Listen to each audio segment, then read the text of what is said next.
The Enchanted Orchard. Once upon a time, in a quaint kingdom nestled between emerald hills and sparkling rivers, there was a mystical orchard known as the Enchanted Orchard.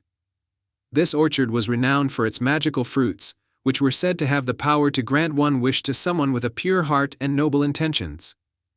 However, the orchard was hidden deep within an ancient forest and could only be found by those who truly needed its magic. In a small, humble village at the edge of the forest lived a young girl named Lila. Lila was known for her kindness and selflessness. She spent her days helping her family and neighbors, tending to the village's gardens, and caring for the sick.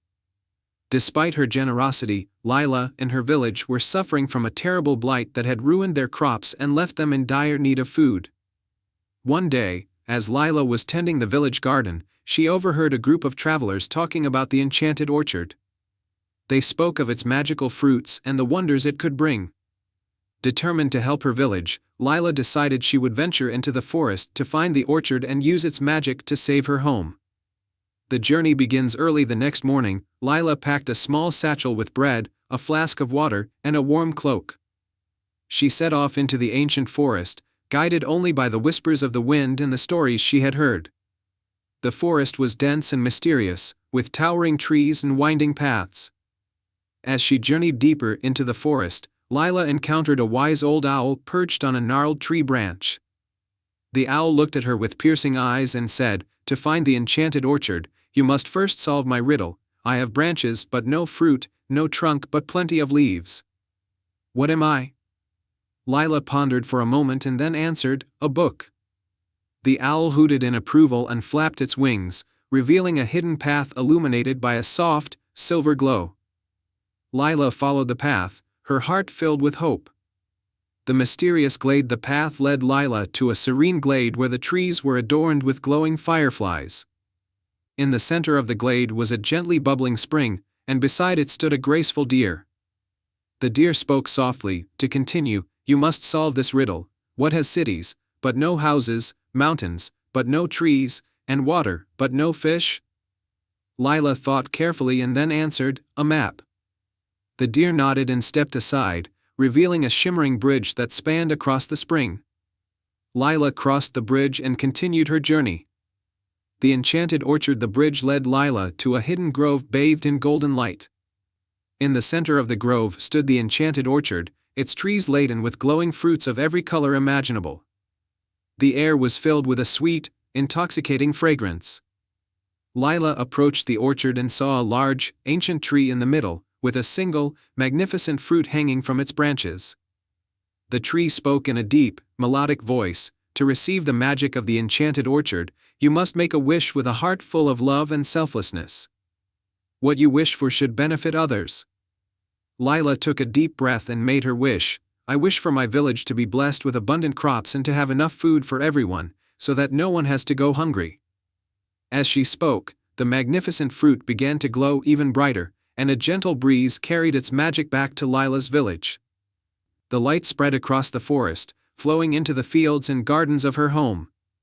The return to the village. When Lila returned to her village, she was greeted with astonished joy. The once barren fields were now lush and green, the crops were thriving, and there was plenty of food for everyone. The village celebrated with a grand feast, and the people were filled with gratitude for Lila's bravery and kindness. The magic of the Enchanted Orchard had transformed the village, bringing prosperity and happiness to all. Lila was honored as a hero, and her story became a cherished legend, passed down through generations as a reminder of the power of selflessness and the magic that lies within a kind heart. And so, Lila's village continued to thrive, forever blessed by the magic of the Enchanted Orchard and the loving heart of one extraordinary young girl. Once upon a time, in a quaint village nestled at the edge of a magical forest, lived a young girl named Lila. Lila was known for her beautiful singing voice and her love for the moon. Every evening, she would sit by the river, sing to the moon, and dream of adventures in the stars. One particularly clear night, as Lila sang her favorite lullaby to the full moon, something extraordinary happened. A soft, shimmering light descended from the sky and hovered above her. It was a tiny, sparkling fairy named Eloan. "Lila," said Eloan in a voice like chimes, "your singing has touched the heart of the moon. I am here to grant you one wish. Lila's eyes widened with wonder. Really? Just one wish? Yes, Eloan replied with a nod, but it must be a wish made with pure intentions.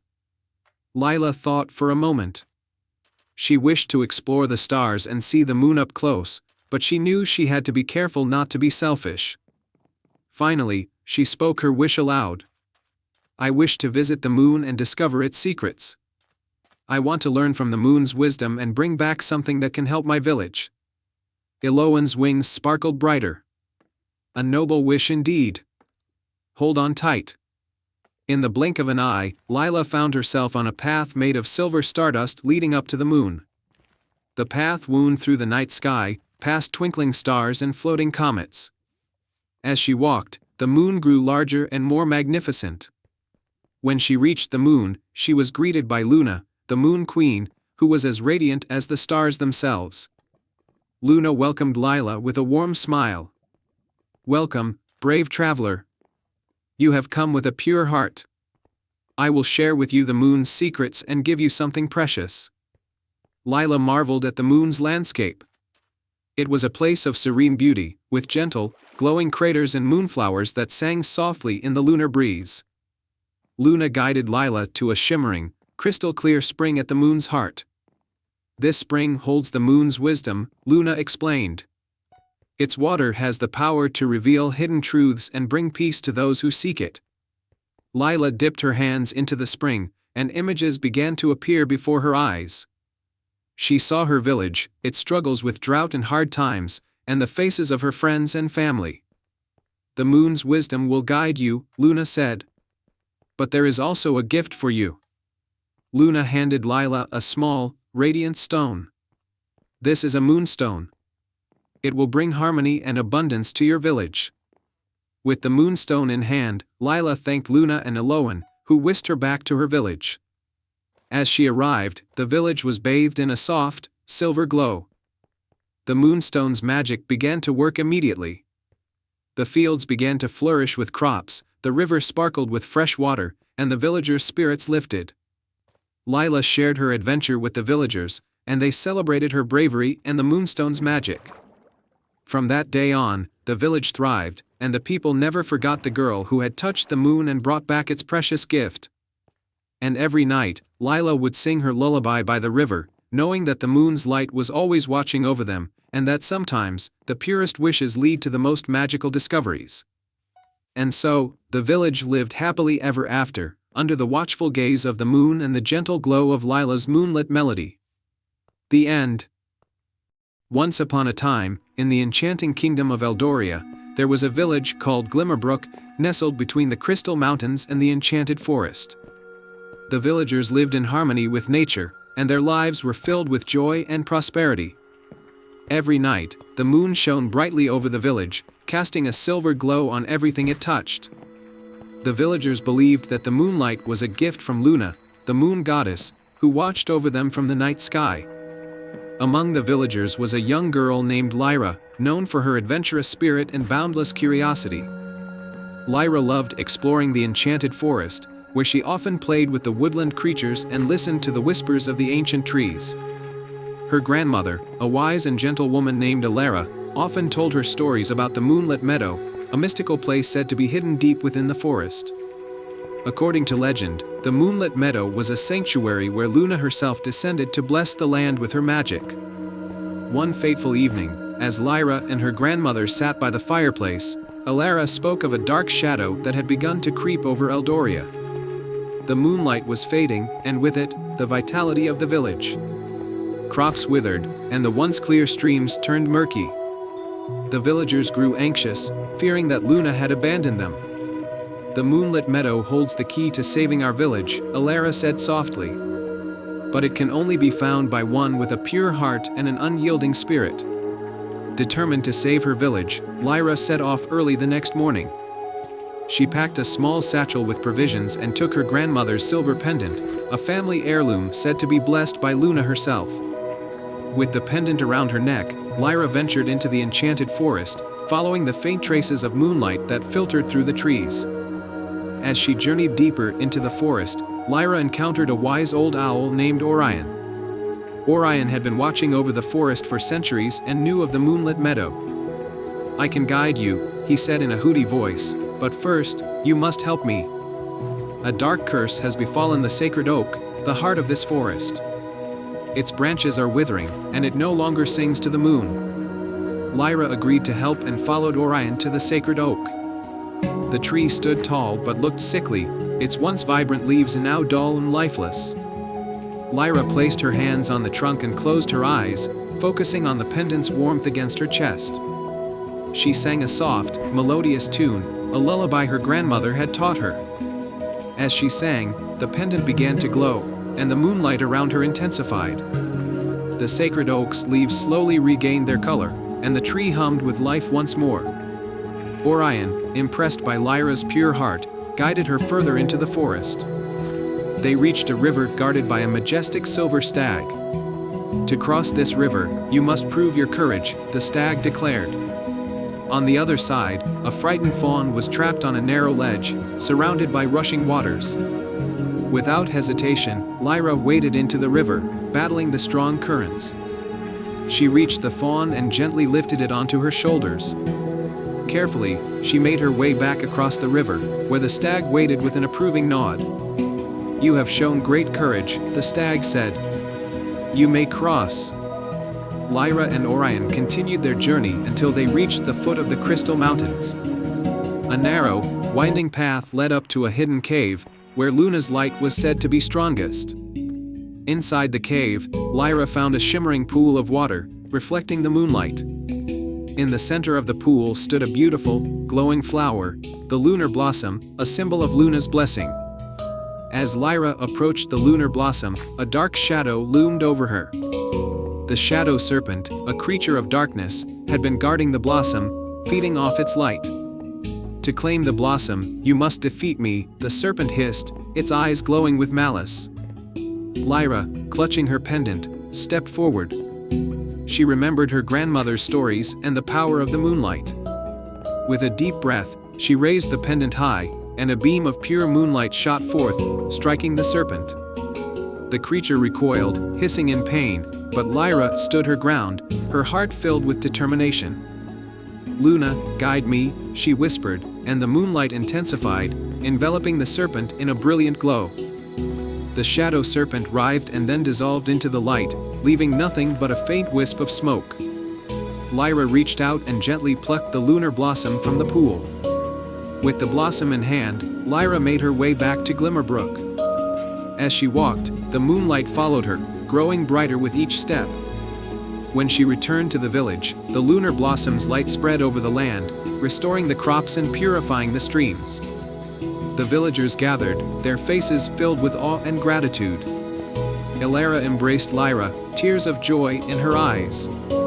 "You have done it, my dear. You have saved us all." That night, Luna descended from the heavens to thank Lyra for her bravery and selflessness. "You have proven yourself worthy of my blessing," Luna said, her voice like the sweetest melody. "The moonlit meadow will forever be open to you, and my light will always shine upon Eldoria." From that day on, Lyra was known as the Moonlight Guardian. She continued to explore the forest, protecting the land and its creatures. The village of Glimmerbrook flourished, bathed in the eternal glow of Luna's light. And so, Eldoria lived happily ever after, forever grateful for the courage and heart of a young girl named Lyra, who brought the moonlight back to their world. The end. Once upon a time, in a land where the sun kissed the rolling hills and the breeze danced through the trees, there was an enchanted forest. The forest was known for its mystical creatures and magical wonders, but its most precious secret was a lost crown that had been missing for centuries. Long ago, the crown belonged to Queen Seraphina, a kind and wise ruler whose kingdom was filled with prosperity and peace. The crown was said to have the power to bring harmony to the land, but it vanished during a great storm. The kingdom fell into disarray, and the enchanted forest became a place of mystery and legend. In a small village on the edge of the enchanted forest lived a brave girl named Lyra. Lyra was known for her curiosity and her love for adventure. One day, while exploring the village's old library, she came across a tattered scroll with a map of the enchanted forest. The scroll hinted at the location of the lost crown. Lyra's heart raced with excitement. She decided to embark on a quest to find the crown and restore peace to the land. With a small satchel of supplies and a sense of determination, she set off into the forest. As Lyra ventured deeper into the enchanted forest, she encountered a series of magical beings who offered her guidance. The first was a wise old turtle named Tiberius, who was known for his knowledge of the forest. "Welcome, young traveler," Tiberius said in a deep, gravelly voice. "To find the lost crown, you must pass 3 trials. The first is the trial of courage. Follow the path of glowing mushrooms to find the hidden cave." Lyra thanked Tiberius and followed the path marked by the glowing mushrooms. The trail led her to a dark, mysterious cave. Inside, she faced her fear of the unknown and navigated through the shadows until she found a hidden chamber. There, she discovered a crystal vial filled with sparkling stardust, which was the key to the next trial. Exiting the cave, Lyra continued her journey and soon met a graceful deer named Elara, who guided her to a shimmering waterfall. "The second trial is the trial of wisdom," Elara explained. "You must solve the riddle of the waterfall to proceed." Lyra listened carefully as the waterfall began to speak in a gentle, rhythmic tone. The riddle was about balance and harmony, and after some thought, Lyra answered correctly. The waterfall parted to reveal a hidden path leading to a serene glade, where she found a golden leaf with intricate engravings. With the leaf in hand, Lyra proceeded to the final trial. The path led her to a grove where the trees seemed to whisper and sway in a rhythmic dance. Here, she encountered a mystical unicorn named Orion. "The final trial is the trial of kindness," Orion said. "You must help a creature in need to earn the last piece of the crown." In the grove, Lyra found a small, injured bird with a broken wing. She carefully tended to the bird, using her knowledge of herbs and her gentle touch to heal it. The bird chirped gratefully and flew off, leaving behind a delicate, silver feather. With the feather in hand, Lyra returned to the enchanted forest's heart, where she placed the stardust, golden leaf, and silver feather on an ancient altar. The forest's magic began to swirl around her, and a radiant light emerged from the altar, revealing the lost crown, which gleamed with an otherworldly glow. Lyra carefully picked up the crown and felt its powerful energy. She made her way back to the kingdom, where she placed the crown on a pedestal in the village square. The crown's magic spread throughout the land, bringing peace and prosperity back to the kingdom. The villagers celebrated Lyra's bravery and kindness, and the story of her quest was passed down through generations as a reminder of the power of courage, wisdom, and compassion. The enchanted forest became a place of harmony and wonder, and the lost crown was cherished as a symbol of hope and unity. And so, the kingdom thrived once more, forever touched by the magic of the enchanted forest in the heart of a brave girl who restored its lost crown. The end. In a tranquil corner of the world, nestled between rolling hills and lush forests, lay the village of Evergreen. This village was known for its serene beauty and its most enchanting feature, the Whispering Glade. The glade was a mystical forest where trees whispered secrets to those who listened closely and where moonlight danced on leaves, creating a shimmering, magical glow. The guardian of this enchanting place was an elderly woman named Elara. Elara had lived in Evergreen all her life and was known for her wisdom and kindness. Her greatest joy was tending to the Whispering Glade, which had been a source of wonder and comfort for the villagers for generations. One evening, as twilight turned the sky into a canvas of pink and gold, a young girl named Lily arrived at Evergreen. Lily was curious and brave, with a heart full of wonder. She had heard tales of the Whispering Glade and its magical secrets and came to see if the stories were true. The glade's secret Elara welcomed Lily warmly and agreed to take her to the Whispering Glade. As they walked through the forest, Elara explained that the glade was special because it held a powerful secret, one that was protected by a hidden enchantment. This secret was a magical crystal known as the Heart of the Glade. The crystal had the power to grant one true wish, but only to someone who proved their worthiness. When they reached the heart of the glade, a small, clear pool surrounded by ancient trees, Elara pointed out the crystal nestled at the pool's center. It glowed softly, casting a serene light across the glade. The challenge of courage. Elara told Lily that to be worthy of making a wish, she must face 3 challenges that tested her courage, kindness, and wisdom. The first challenge was to retrieve a special leaf from the top of the tallest tree in the glade. Lily looked up at the towering tree, its branches reaching high into the sky. With determination, she began to climb. The tree's branches were thick and gnarled, but Lily's courage and perseverance helped her overcome her fears. She reached the top and carefully plucked the shimmering leaf, which glowed with a soft light. The challenge of kindness next. Elara led Lily to a small clearing where a magical creature called a Lumisprite was trapped in a net of sparkling threads. The Lumisprite was crying softly, and its light was dimming. Elara explained that the Lumisprite was the guardian of the second challenge, which tested kindness. Lily approached the Lumisprite gently, speaking soothingly. She carefully freed it from the net, using a delicate touch to avoid hurting it. The Lumisprite's light brightened as it felt Lily's compassion. Grateful, it revealed a hidden path through the glade, leading to the final challenge. The challenge of wisdom. The final challenge was to solve a riddle that would reveal the location of the heart of the glade. At the end of the hidden path, Lily found an ancient stone with inscriptions. The riddle read, "I can be cracked, made, told, and played. What am I?" Lily thought carefully. The answer came to her as she remembered the stories and games she enjoyed. With a confident smile, she answered, "A joke." The stone shifted, revealing a hidden compartment containing the heart of the glade. The true wish. With the heart of the glade in hand, Lily faced her most important decision. Elara had told her that the wish must be selfless, made with the purest of intentions. Lily closed her eyes and thought deeply about what her wish should be. She remembered the stories of how the glade had brought joy and comfort to the villagers of Evergreen. She wished for the Whispering Glade to remain a place of magic and wonder for future generations, so that its beauty and secrets could continue to bring happiness to those who visit it. The heart of the glade glowed brightly, and a soft, musical whisper filled the air, spreading across the forest. The trees swayed gently, and the glade's magic was renewed, stronger and more vibrant than ever. A new guardian. Elara smiled proudly at Lily. The magic of the glade had been restored, and the wish had been fulfilled. Lily's kindness, courage, and wisdom had proven her worthiness. As a reward for her pure heart, Elara offered Lily a special role as the new guardian of the Whispering Glade. Lily accepted with joy, knowing she would help preserve the magic of the glade and share its wonders with others.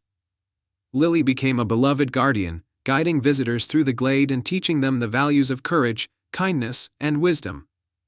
The Whispering Glade continued to shine with magical light, a timeless sanctuary where dreams came alive and the whispers of the forest could be heard. And so, in the village of Evergreen, the Whispering Glade remained a beacon of magic and wonder, thanks to the bravery and selflessness of a young girl who embraced the enchantment of the forest and made a wish that would be remembered forever. The end.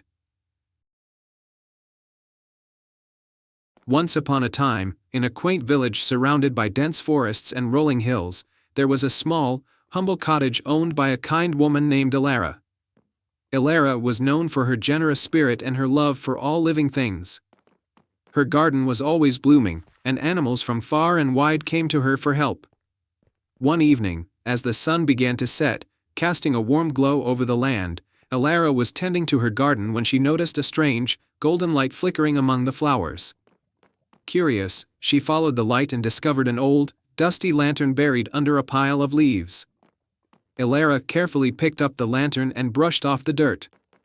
The lantern was ornately decorated with intricate patterns of stars and moons. It seemed to hum softly in her hands, as if it held a secret.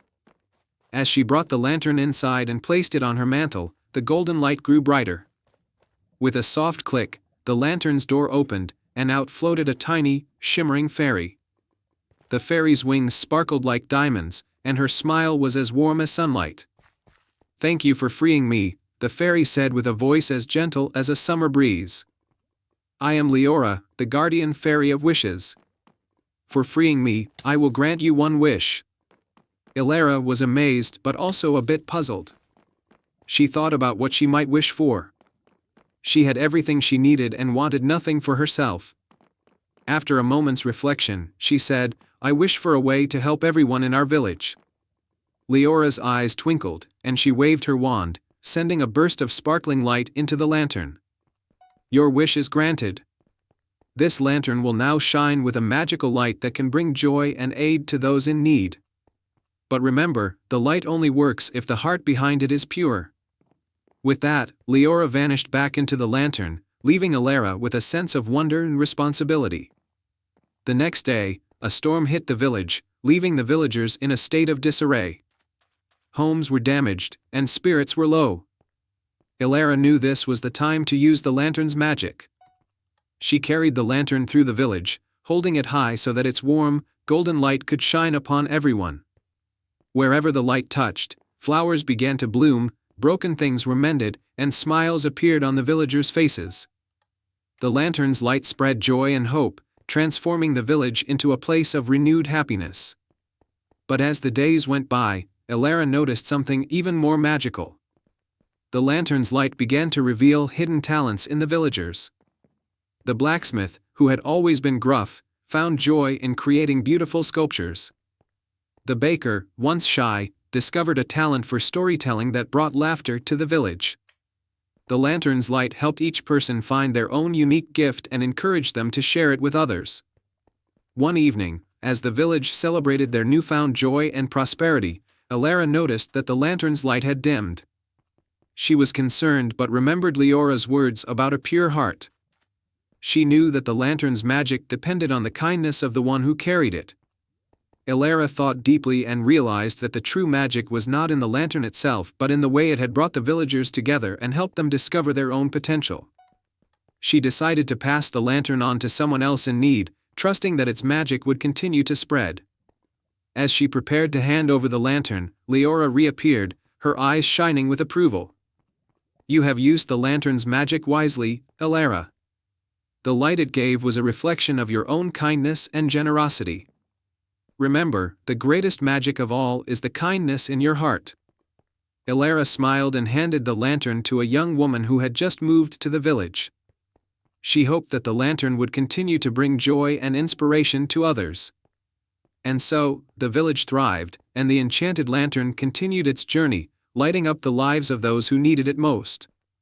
Elara's selflessness and the lantern's magic became a cherished story in the village, a reminder that true magic lies in the kindness we share with others. And they all lived happily ever after. The end. Once upon a time, in a quaint little town, there was a small bookshop called Whispers of the Pages. The bookshop was nestled between a bakery that always smelled of fresh bread and a flower shop bursting with colorful blooms. The shop was old, with creaky wooden floors and shelves lined with books of every size and color. But what made this bookshop truly special was that it was enchanted, though only a few knew its secret. The bookshop was owned by a kind, elderly man named Mr. Oliver. He had a twinkle in his eye and always wore a soft woolen scarf, no matter the weather. Mr. Oliver loved books more than anything in the world. He knew that books were not just words on paper, but gateways to magical worlds and grand adventures. One rainy afternoon, a young girl named Lucy wandered into the shop. She had been out exploring when the rain started, and she was looking for a place to stay dry. Lucy was an adventurous and curious girl, with a bright smile and a mind full of questions. She loved stories and often imagined herself as the heroine in far-off lands. As Lucy browsed the shelves, Mr. Oliver noticed her and smiled. "Welcome, my dear," he said warmly. "Feel free to explore. There's a book here for everyone." Lucy smiled back and began to wander through the shop. She marveled at the many books, some with golden lettering, others with old, worn covers. There were books about knights and dragons, faraway kingdoms, and talking animals. But as she reached the back of the shop, something caught her eye. It was a small, dusty book tucked away on a high shelf. The book's cover was plain and brown, with no title or author's name. Intrigued, Lucy reached up and carefully pulled it down. As soon as she opened the book, something extraordinary happened. A soft, glowing light emerged from the pages, and the room around her seemed to disappear. Suddenly, Lucy found herself standing in a beautiful, enchanted forest. The trees were tall and covered with glowing leaves that shimmered like stars. A gentle breeze rustled through the branches, and in the distance, Lucy could hear the sound of a bubbling brook. Lucy looked around in amazement. "Where am I?" she whispered. Just then, a small, golden bird flew down and perched on a branch beside her. "Welcome, Lucy," the bird chirped. "You have entered the world of the enchanted bookshop, where stories come to life." Lucy's eyes widened in surprise. "You know my name?" The bird nodded. "Of course. Every reader who opens that book is brought into the world of their own story. Here, your imagination becomes reality. But remember, you must finish your story before the bookshop closes, or you may be stuck here forever." Lucy felt a thrill of excitement. This was exactly the kind of adventure she had always dreamed of. "What do I have to do?" she asked. The golden bird fluttered its wings and said, "Every story needs a hero, and every hero must face a challenge. Your challenge is to find the Heartstone, a magical gem that keeps the balance of this world.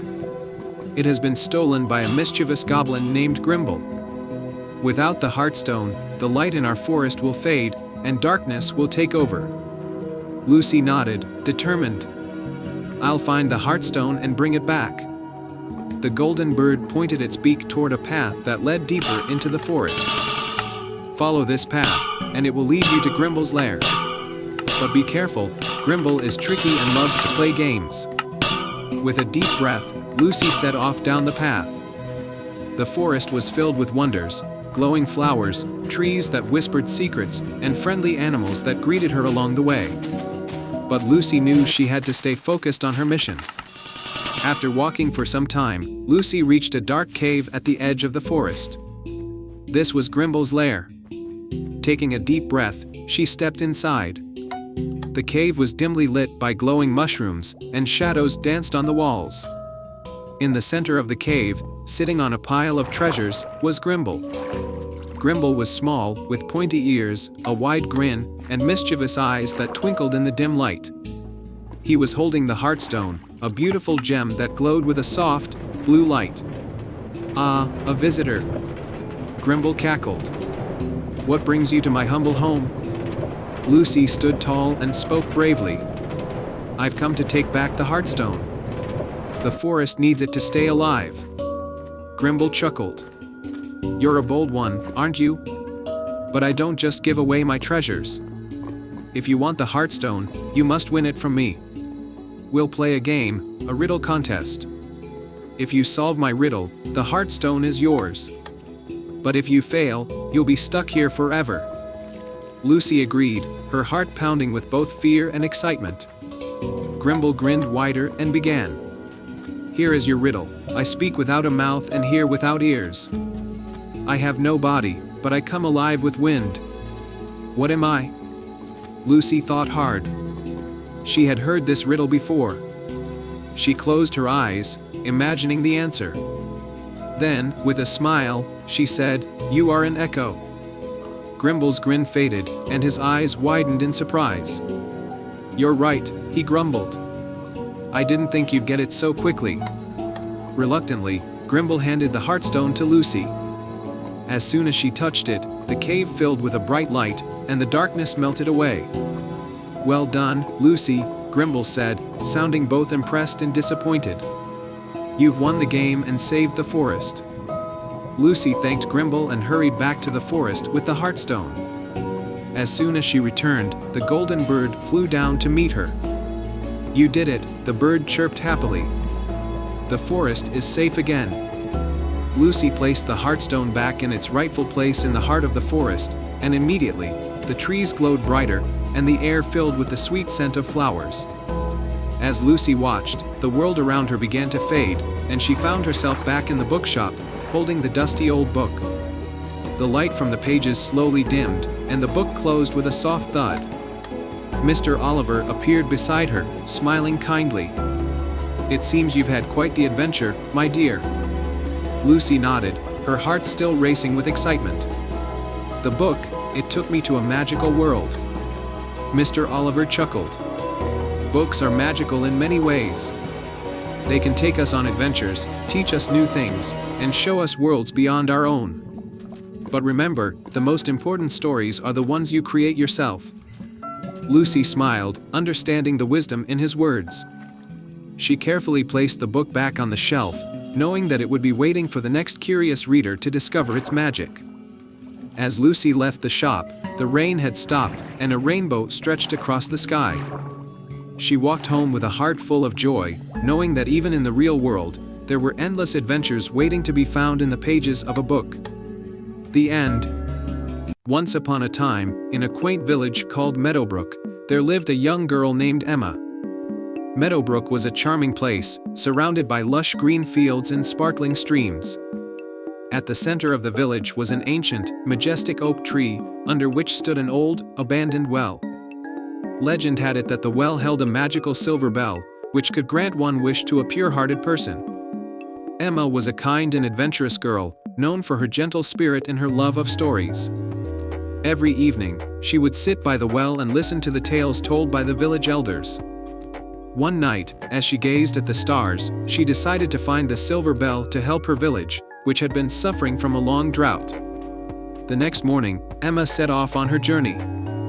She took a small satchel with some food, a water bottle, and a tiny, worn-out map that had been passed down in her family for generations. According to the map, the bell was hidden deep within the Whispering Woods, a mysterious forest filled with magical creatures and hidden dangers. As Emma ventured into the forest, the trees seemed to whisper secrets and songs. She followed the map's directions carefully, but soon found herself at a crossroads. Unsure of which path to take, she sat down to think. Suddenly, a gentle voice spoke from behind her. "Lost, are you?" asked a wise old rabbit named Thistle, who had lived in the forest for many years.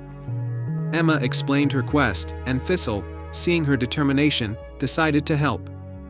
"The path you seek is not an easy one," Thistle said. "But with courage and a kind heart, you will find your way." Together, they walked deeper into the forest, facing many challenges. They crossed the glimmering stream, where they met Luna, a playful otter who helped them navigate the swift waters. They trekked through the moonlit meadow, where fireflies lit their way and guided them through the thick mist. One day, as they were resting near a shimmering pond, a beautiful fairy named Seraphina appeared.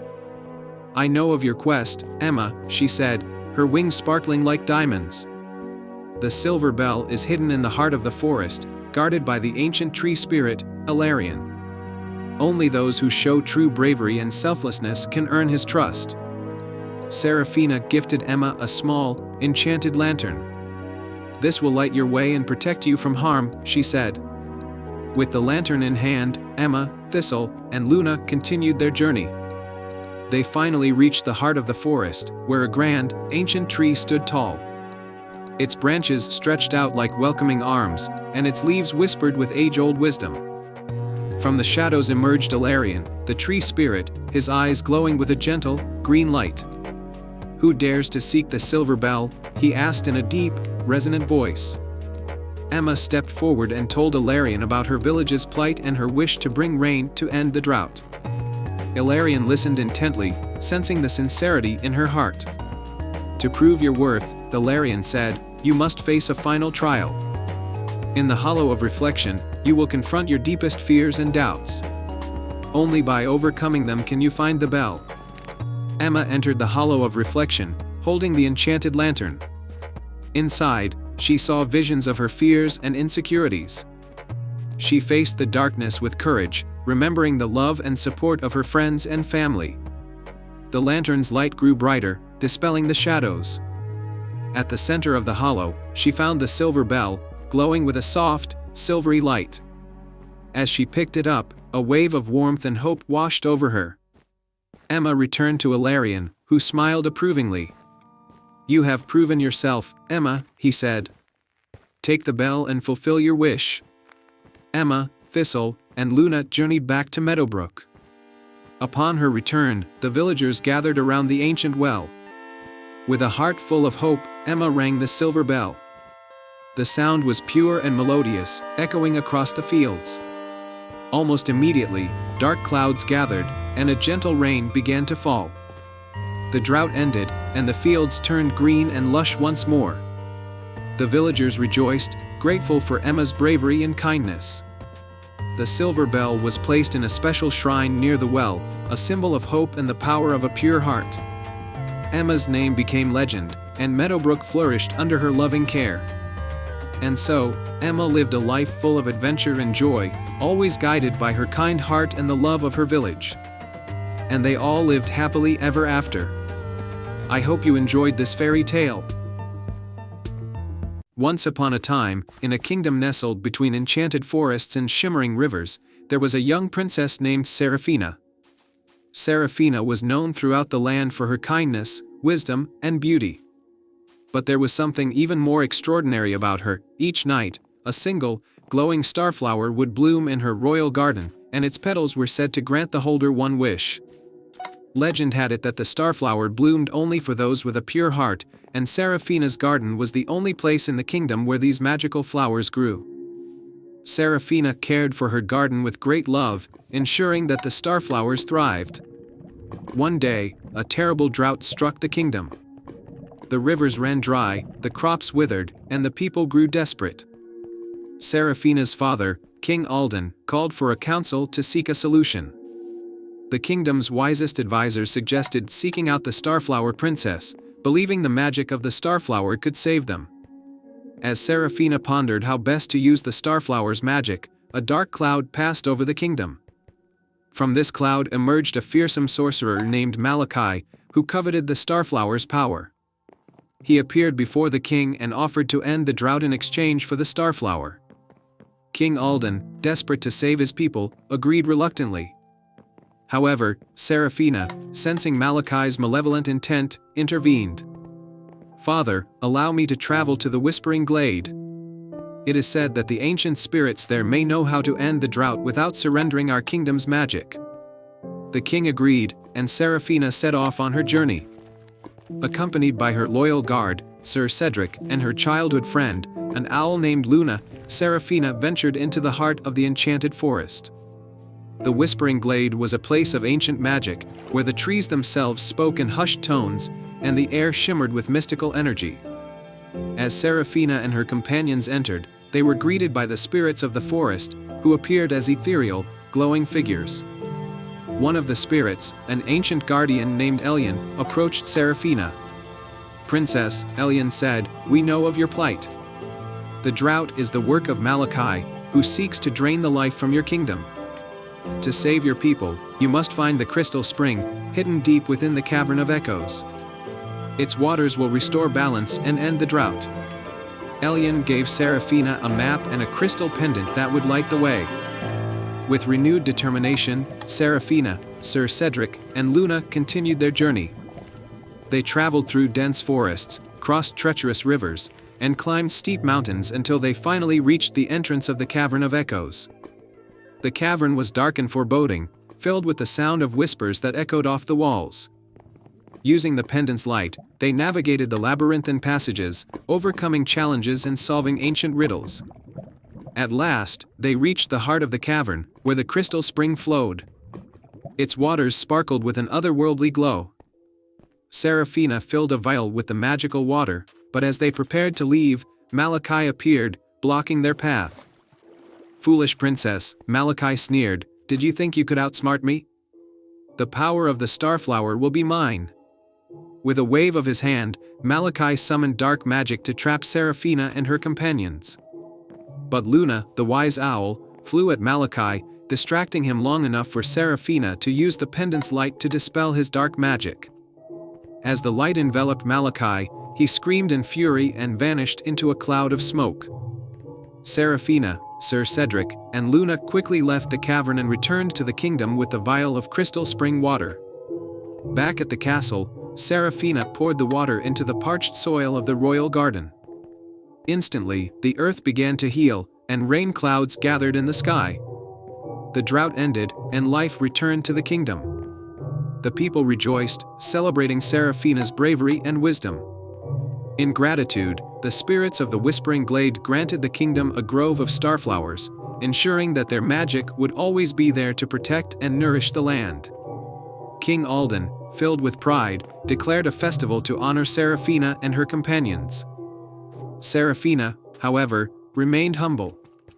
She knew that the true magic lay not in the starflowers or the crystal spring, but in the courage, kindness, and unity of her people. From that day on, the kingdom thrived, and Seraphina became a beloved queen, known as the Starflower Queen. Her legacy of wisdom and compassion lived on, and the kingdom of Alaria flourished under her reign. And so, the tale of the Starflower Princess became a cherished story, reminding all who heard it of the power of love, courage, and the magic that dwells in a pure heart. And they all lived happily ever after. Once upon a time, in a quiet village nestled by the edge of a sparkling lake, there was a tale of a rare flower known as the moonflower. This flower was said to bloom only once every 100 years, on the night of the blue moon. Its petals were as white as snow, and its fragrance was said to bring clarity and peace to anyone who smelled it. The moonflower was said to possess magical properties, but no one had ever seen it, as it bloomed deep in the heart of the Whispering Forest. In this village lived a kind-hearted girl named Lyra. Lyra was known for her love of the forest and her deep connection with nature. She often helped the villagers with their crops and tended to the local wildlife. Despite her simple life, Lyra felt a deep yearning to find the moonflower and unlock its mysteries, believing it could bring great benefit to her village. One evening, as the blue moon rose high in the sky, casting a silvery glow over the landscape, Lyra made up her mind to venture into the Whispering Forest. She packed a small satchel with essentials, a lantern, some bread and cheese, and a warm cloak. The forest was known for its enchanting yet enigmatic nature, so Lyra prepared for an adventure. As she entered the forest, the trees seemed to whisper and sway with the wind, guiding her deeper into their midst. The moonlight filtered through the canopy, creating a magical, shimmering path. Lyra followed this path, her heart filled with hope and excitement. After some time, she came to a clearing where a large, ancient tree stood, its trunk covered in glowing moss. At the base of the tree was a small, intricately carved door. Lyra approached the door and noticed an inscription: "To find the moonflower, you must show the virtues of the heart. Help those in need, listen to the whispers of the forest, and the path will be revealed." Lyra nodded, understanding the task ahead. She continued through the forest, and soon she encountered a family of deer trapped in a thicket of brambles. With gentle hands and a soothing voice, Lyra carefully freed the deer, who looked at her with gratitude before bounding away. Next, she heard the cries of a wounded owl perched high in a tree. Climbing carefully, Lyra tended to the owl's injury and helped it return to its nest. The owl hooted in thanks, and its eyes sparkled with wisdom. Finally, Lyra came to a babbling brook where the water had grown muddy and still. She noticed that the brook was choked with debris and worked tirelessly to clear it, restoring the water's crystal clarity. As she worked, she heard the faintest whisper of gratitude from the forest itself. With her tasks complete, Lyra returned to the ancient tree and found that the door had opened slightly, revealing a hidden passage. She stepped through and found herself in a beautiful, moonlit glade. In the center of the glade was a single, radiant moonflower in full bloom, its petals glowing softly in the moonlight. Lyra approached the moonflower, mesmerized by its beauty and the calming aura it radiated. As she leaned in to inhale its fragrance, she felt a profound sense of peace and clarity. The moonlight seemed to dance around her, and she understood the true magic of the moonflower was not just in its appearance, but in the serenity it brought. With great reverence, Lyra picked a single petal from the moonflower and carefully placed it in a small, glass vial. She knew the flower's magic could bring much-needed peace and hope to her village. Returning home, Lyra was greeted with awe and gratitude. She used the moonflower's petal to create a calming elixir that brought comfort and clarity to the villagers. The elixir helped them find harmony in their lives, and the village flourished with newfound tranquility and happiness. The tale of Lyra and the moonflower became a cherished legend in the village, a reminder of the virtues of kindness, bravery, and listening to the whispers of the heart. The Whispering Forest remained a place of wonder and magic, where legends were born and hearts were healed. And so, Lyra's adventure with the Moonflower became a beloved story, teaching that true magic is found in the virtues of the heart and the courage to help others. The Dragon and the Glass Mountain. Once upon a time, in a faraway kingdom surrounded by lush forests and rolling hills, there was a legendary mountain made entirely of glass. The Glass Mountain shimmered in the sunlight and glowed softly under the moonlight. It was a sight of awe and wonder, but it was also a place of great mystery, for at the very top lived a dragon named Ember. Ember was no ordinary dragon.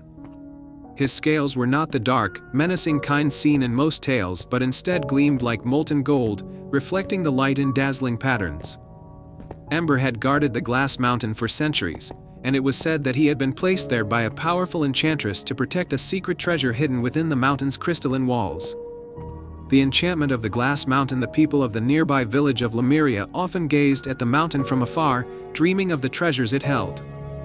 Many brave souls had tried to climb the Glass Mountain to uncover its secrets, but the smooth, slippery surface made it impossible to scale, and Ember's watchful eyes saw all.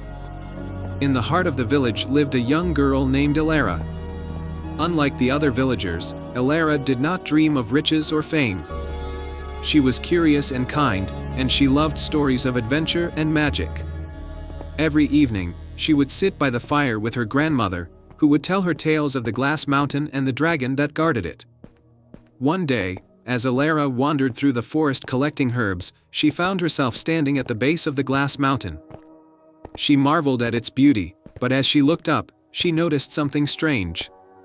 The mountain seemed to shimmer differently than usual, as if it were calling out to her. A whisper from the mountain. As Elara stood there, she heard a soft, musical whisper carried on the wind. "Seek the heart, find the flame, within lies the key to end the dragon's reign." Startled, Elara looked around, but there was no one in sight. The whisper seemed to come from the mountain itself. Driven by her curiosity, she decided to return to the village and ask her grandmother about the strange message. That evening, Elara told her grandmother about the whisper she had heard. Her grandmother's eyes widened in surprise.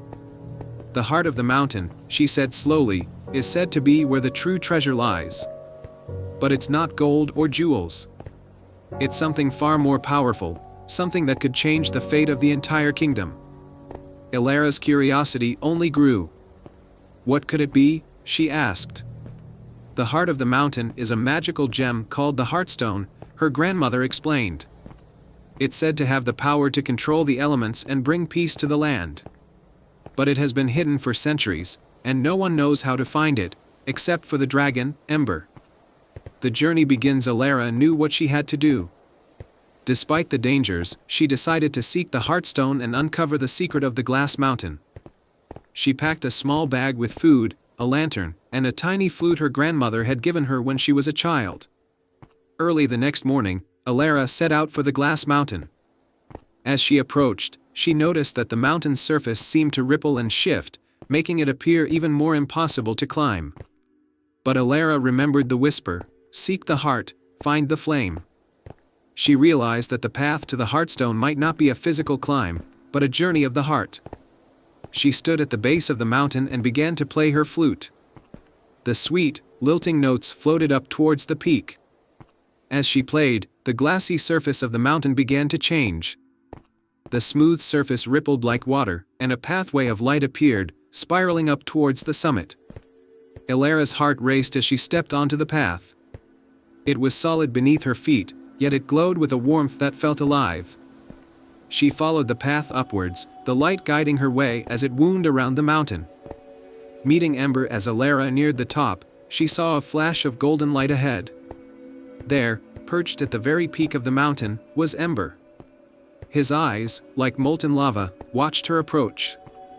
But instead of attacking, the dragon simply stared at her, as if waiting. Elara swallowed her fear and stepped forward. "I've come to find the Heartstone," she said, her voice steady. "The mountain called to me." Ember's gaze softened, and to Elara's surprise, he spoke. "The Heartstone is the source of the mountain's magic, and of my own," the dragon rumbled. "For centuries, I have guarded it, bound by the enchantress's spell. But you are different from those who have come before. You did not seek gold or glory, but something deeper. The Heartstone has chosen you." Ember lowered his head, revealing a glowing crystal embedded in the mountain's peak, just beneath his massive claws. The Heartstone pulsed with a gentle, rhythmic light, like the beating of a heart. The true treasure Elara stepped forward, her hand trembling as she reached out to touch the Heartstone.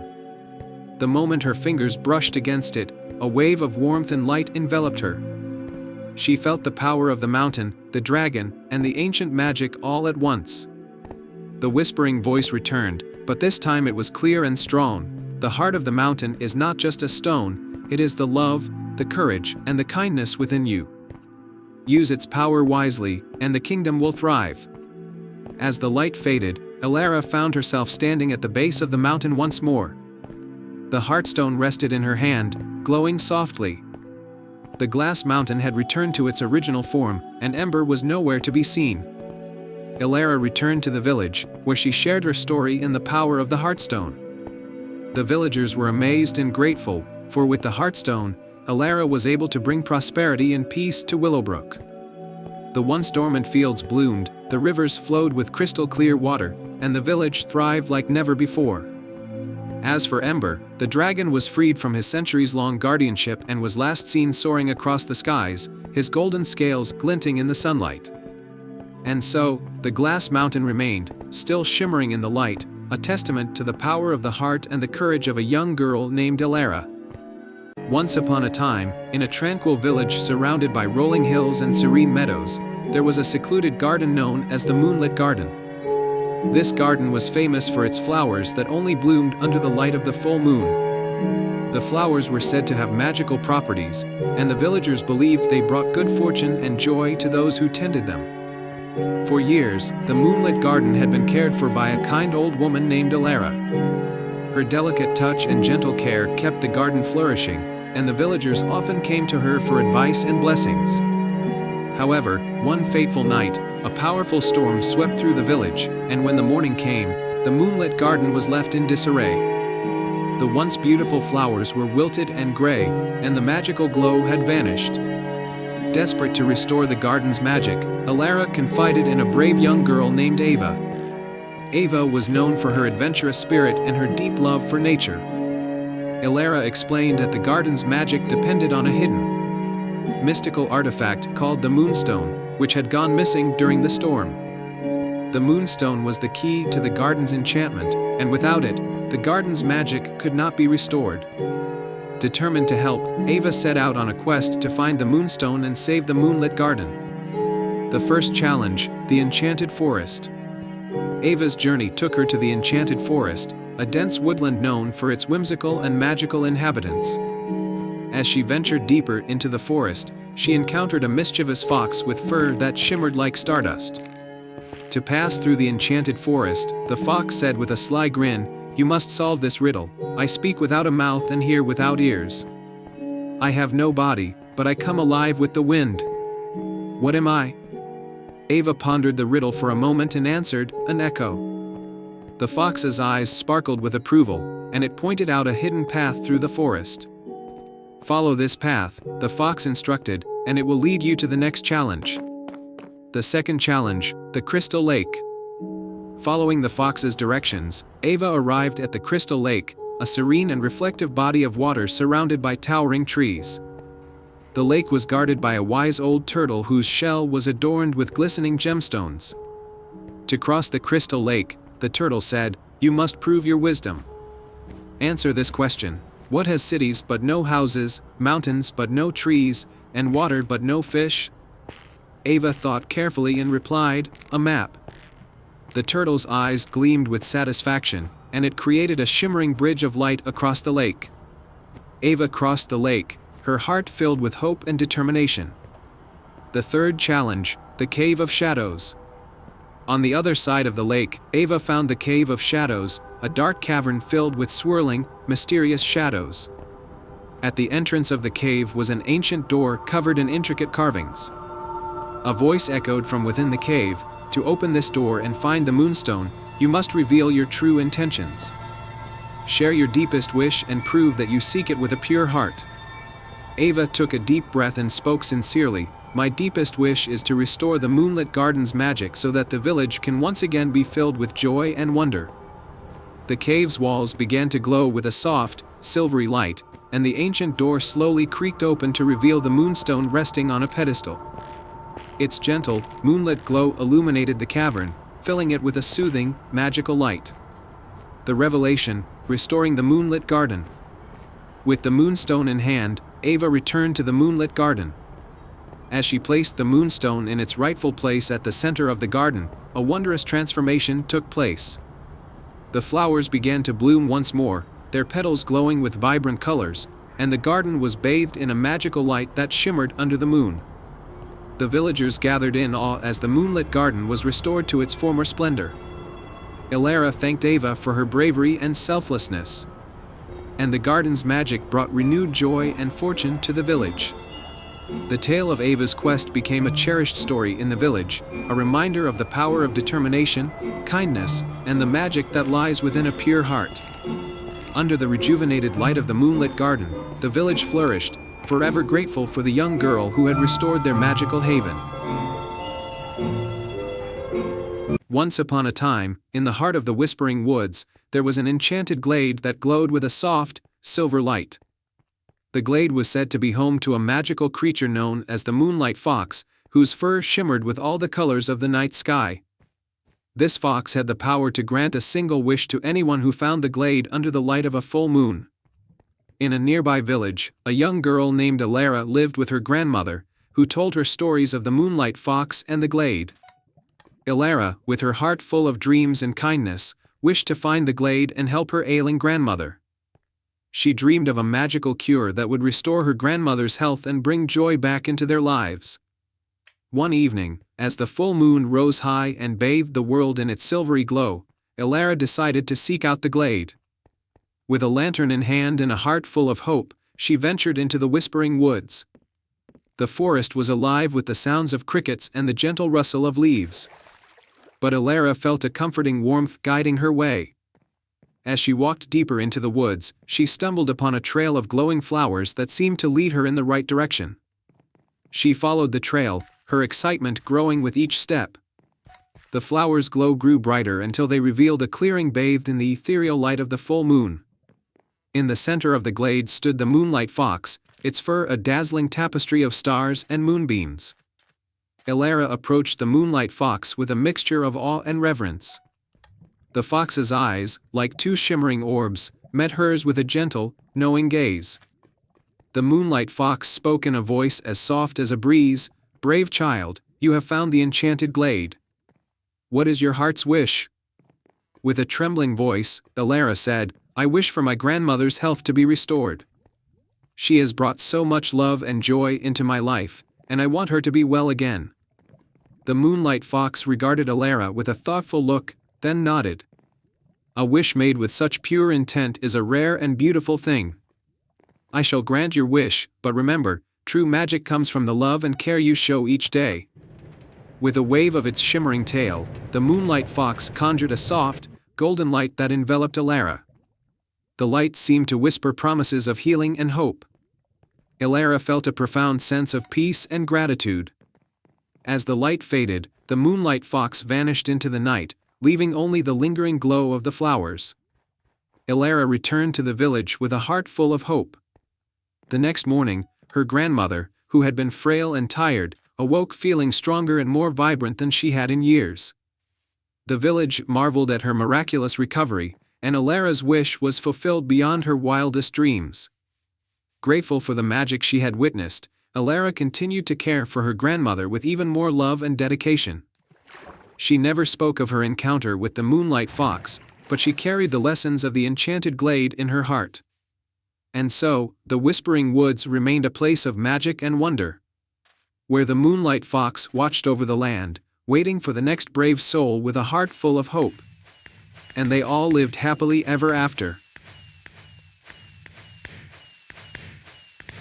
Once upon a time, in the bustling kingdom of Veridonia, there was a legend about a magical artifact known as the Golden Compass. This compass was said to possess the extraordinary power to guide its holder to their heart's true desire.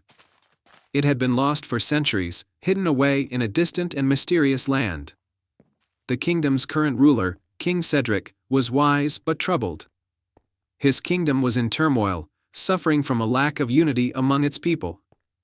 The king believed that finding the golden compass could restore harmony and lead the kingdom to a brighter future. He summoned his bravest and most trusted knight, Sir Rowan, and tasked him with the quest to find the compass. Sir Rowan, known for his courage and honor, accepted the challenge with determination. He prepared for his journey, bringing along his loyal horse, Astra, and a small pouch of supplies. The only clue he had was an old map that depicted a series of challenges leading to the compass's location. His journey began in the Whispering Forest, where the trees were said to murmur secrets and stories of old.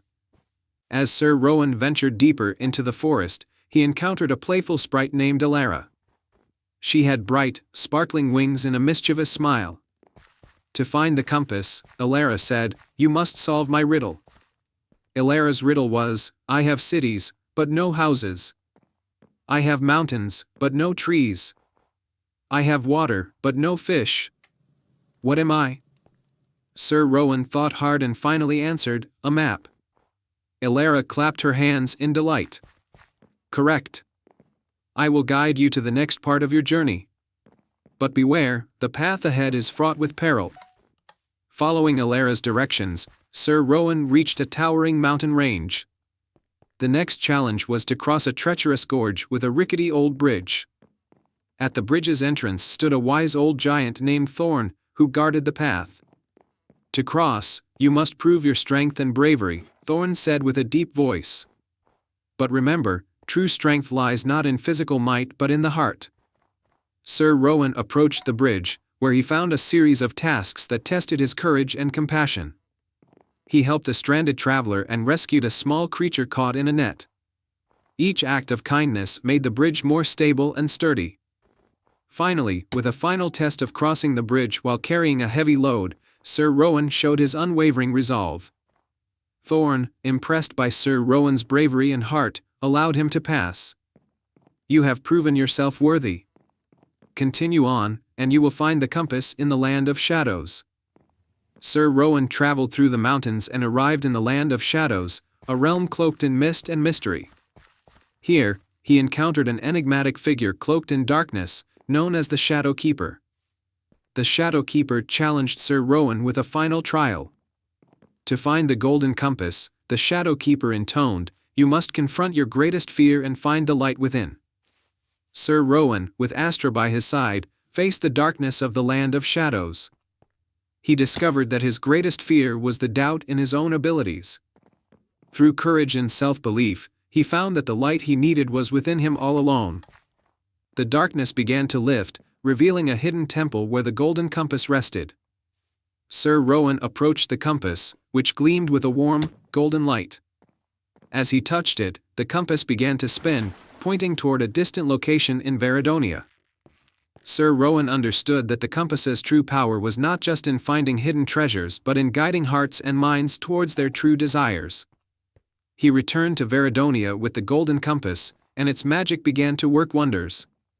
The compass led the people of the kingdom to come together, bridging gaps and fostering unity. The kingdom's problems began to resolve as people worked together to create a brighter, more harmonious future. King Cedric was overjoyed with the transformation. He honored Sir Rowan for his bravery and wisdom, and the golden compass was placed in a special chamber within the castle, a symbol of hope and guidance for generations to come. The tale of Sir Rowan and the golden compass became a cherished story in Veridonia, reminding everyone of the power of courage, unity, and the light that exists within each heart. And so, the kingdom of Veridonia flourished in peace and harmony, with Sir Rowan and his companions living happily, knowing they had made a lasting difference. And they all lived happily ever after. In the heart of a lush, sunlit forest, there was a peaceful village named Fernwood. The village was famous for its enchanting surroundings, with clear, babbling brooks, colorful wildflowers, and towering trees. But among all the wonders of the forest, the most cherished was an ancient willow tree known as the Whispering Willow. The whispering willow was said to be magical, its long, drooping branches whispering secrets to those who would listen. The villagers believed the tree had the power to grant wisdom and guidance, but only to those with a pure heart.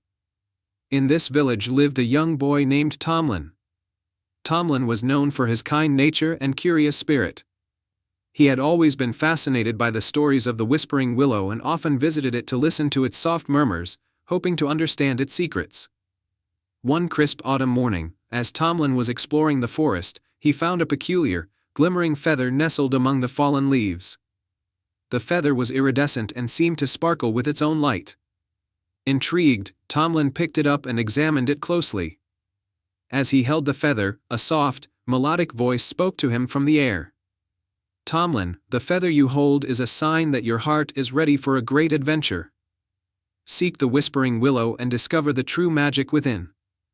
Excited by the mysterious message, Tomlin hurried to the whispering willow. The tree stood majestic and serene, its branches swaying gently in the breeze. Tomlin placed the feather at the base of the tree and waited, hoping for some sign. The whispering willow's branches rustled, and a gentle, shimmering light began to emanate from the tree. A faint, ethereal figure appeared before Tomlin. It was a graceful fairy with wings that sparkled like moonlight. "Greetings, Tomlin," the fairy said with a smile. "I am Leora, the guardian of the whispering willow. The feather you found is a key to unlocking the tree's magic. To reveal its true power, you must embark on a quest to retrieve 3 enchanted items hidden in the forest." Tomlin listened intently as Leora continued, "These items are the Crystal of Clarity, the Pendant of Light, and the Book of Wisdom. Each holds a piece of the Whispering Willow's magic. Your journey will test your courage and kindness, but it will also reveal the strength of your heart." With determination, Tomlin set off on his quest. The first item, the Crystal of Clarity, was said to be hidden in the Cave of Echoes. Guided by the whispers of the forest, Tomlin found the cave and ventured inside. The cave walls glittered with crystals that reflected the light in dazzling patterns. At the heart of the cave, Tomlin discovered a large, radiant crystal resting on a stone pedestal. As he approached, a voice echoed through the cave, challenging him with a riddle. "I am not alive, yet I grow. I do not have lungs, yet I need air. I do not have a mouth, yet water kills me. What am I?" Tomlin thought carefully and answered, "Fire." The crystal's light grew brighter, and the pedestal revealed the Crystal of Clarity. Tomlin took the crystal and continued his quest, feeling a sense of accomplishment. The next destination was the Glade of Dreams, where the Pendant of Light was hidden. The glade was a magical place filled with softly glowing flowers and twinkling fireflies. At the center of the glade was a large, ancient oak tree with a hollow trunk. Inside the hollow trunk, Tomlin found the Pendant of Light, glowing warmly. As he reached for it, a gentle voice spoke from the tree. "To earn the pendant, you must offer a gift of kindness to the creatures of the glade." Tomlin saw a small bird with a broken wing resting on the ground. He carefully tended to the bird, wrapping its wing in a soft leaf and giving it water. The creatures of the glade, seeing Tomlin's kindness, rewarded him with the Pendant of Light. With 2 items secured, Tomlin set off for the final part of his quest, the Library of the Ancients, where the Book of Wisdom was hidden. The library was an ancient, mystical place filled with towering shelves of books and scrolls. At the center of the library, Tomlin found the Book of Wisdom resting on a pedestal. As he approached, a riddle appeared in glowing letters on the cover. "What has keys but can't open locks, space but no room, and you can enter but not go in?" Tomlin thought hard and replied, "A keyboard." The book's cover opened, revealing the Book of Wisdom inside. Tomlin took the book, feeling a deep sense of fulfillment. With all 3 enchanted items in hand, Tomlin returned to the Whispering Willow. The fairy Leora greeted him with a smile. "You have completed your quest with courage and kindness. The Whispering Willow's magic is now fully awakened." Tomlin placed the Crystal of Clarity, the Pendant of Light, and the Book of Wisdom at the base of the tree. The items glowed brightly, and a powerful wave of magic surged through the forest. The Whispering Willow's branches shimmered with a golden light, and the entire forest seemed to come alive with a new, vibrant energy. Leora spoke, You have shown that true magic lies in a pure heart and the strength to act with kindness and courage. The Whispering Willow's magic will now guide and protect the village of Fernwood for generations to come." The villagers rejoiced at the return of the tree's magic, and Tomlin was celebrated as a hero. The Whispering Willow continued to whisper its secrets, and Tomlin's story became a cherished tale, reminding everyone of the power of bravery, kindness, and the magic that exists within us all. Once upon a time, in the kingdom of Eldoria, there was a small village named Larkspur. Nestled between rolling hills and lush forests, Larkspur was a peaceful place where the villagers lived in harmony with nature.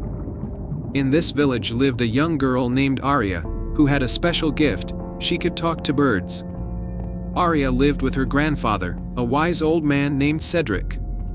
He often told her stories about the legendary phoenix, a magnificent bird with feathers of gold and crimson, whose song could heal the sick and bring joy to the saddest of hearts. The phoenix was said to live on the highest peak of the Misty Mountains, far beyond the reach of ordinary folk. One day, a terrible illness swept through Larkspur, leaving many villagers weak and bedridden. Even Cedric fell ill, and Arya was heartbroken to see her beloved grandfather suffer. She remembered the stories of the phoenix and its healing song and decided that she would find the mythical bird to save her village and her grandfather. With a heart full of determination, Arya set off on her journey. She bid farewell to Cedric and promised to return with the phoenix. Armed with a small bag of provisions and her flute, she ventured into the forest. As Arya walked, she sang to the birds, asking for their guidance. A robin, with feathers as red as berries, flew down to her. "I have heard of your quest, brave girl," the robin chirped. "I will guide you to the foot of the Misty Mountains, but beyond that, you must find your own way." Arya thanked the robin and followed it through the forest. They traveled for days, crossing rivers and valleys until they reached the Misty Mountains. The peaks were shrouded in clouds, and the path ahead was steep and treacherous. "Here we part, Arya," the robin said. "Remember, the phoenix will only appear to those with a pure heart. Trust in your courage and kindness." Arya nodded and began her ascent. The climb was difficult, and the air grew colder and thinner with each step. She encountered fierce winds and icy paths but pressed on, driven by her love for her grandfather and her village. One evening, as she rested in a small cave, Arya played her flute. The haunting melody echoed through the mountains, reaching the ears of a majestic eagle. The eagle, with feathers like the night sky, flew down to her. "I have heard your song, and I know of your quest," the eagle said. "Climb upon my back, and I will take you to the phoenix." With gratitude, Arya climbed onto the eagle's back. They soared high above the mountains, through clouds and over snowy peaks, until they reached a hidden valley where the phoenix resided. The valley was bathed in golden light, and in the center stood the phoenix, its feathers glowing like the sun. The phoenix turned its wise eyes upon Arya. "Why have you come, child?" it asked, its voice like a melodious song. "I seek your help to save my village and my grandfather from a terrible illness," Arya replied, her voice steady despite her awe. The phoenix nodded. "You have shown great courage and selflessness. I will grant you a feather from my wing. It possesses healing magic, but you must use it with a pure heart." The phoenix plucked a single golden feather from its wing and handed it to Arya. The feather shimmered with an ethereal light, and Arya felt its warmth in her hands. "Thank you," Arya said, bowing deeply. She climbed back onto the eagle, who carried her swiftly down the mountain and back to the forest. The robin awaited her at the edge of the forest, ready to guide her home. When Arya returned to Larkspur, she hurried to her grandfather's side and gently touched him with the phoenix's feather. A warm light enveloped him, and he opened his eyes, healthy and strong once more. Arya then used the feather to heal the other villagers, and soon the entire village was free from illness. The villagers rejoiced and celebrated Arya's bravery and kindness. They built a shrine to honor the phoenix and its magical feather, and Arya's story became a cherished legend. From that day on, Arya continued to use her gift to help others, and the village of Larkspur thrived. The phoenix's feather remained a symbol of hope and healing, a reminder of the power of love and selflessness. And so, the kingdom of Eldoria lived happily ever after, forever grateful to the brave girl who brought the magic of the phoenix to their lives. The end. Once upon a time, in a land where the skies were always bright and the trees always green, there was a hidden forest known as the Forest of the Forgotten. This magical forest was filled with trees that held the memories of those who had wandered through its woods long ago. The forest was said to be enchanted, and its magic was both wondrous and mysterious. In a cozy cottage at the edge of the village of Larkspur, lived a young girl named Elara. Elara was known throughout the village for her curiosity and kindness. Her parents had passed away when she was very young, and she lived with her wise grandmother, who often told her stories about the magical forest of the forgotten. One evening, Elara's grandmother told her about a special tree in the forest, the Tree of Wishes. This ancient tree was said to grant one true wish to someone who had a pure heart and selfless intentions.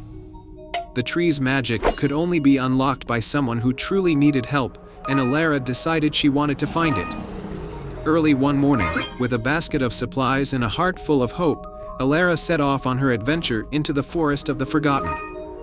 The forest was filled with a symphony of sounds, birds chirping, leaves rustling, and the gentle murmur of a hidden brook. The deeper Elara ventured, the more the forest seemed alive with secrets. As Elara walked, she noticed the trees seemed to watch her with their wise, old eyes. She felt a bit nervous but pressed on, remembering her grandmother's stories. After a few hours of wandering, Elara came upon a small clearing with a shimmering stream flowing through it. At the center of the clearing was a beautiful, golden tree with leaves that glowed softly.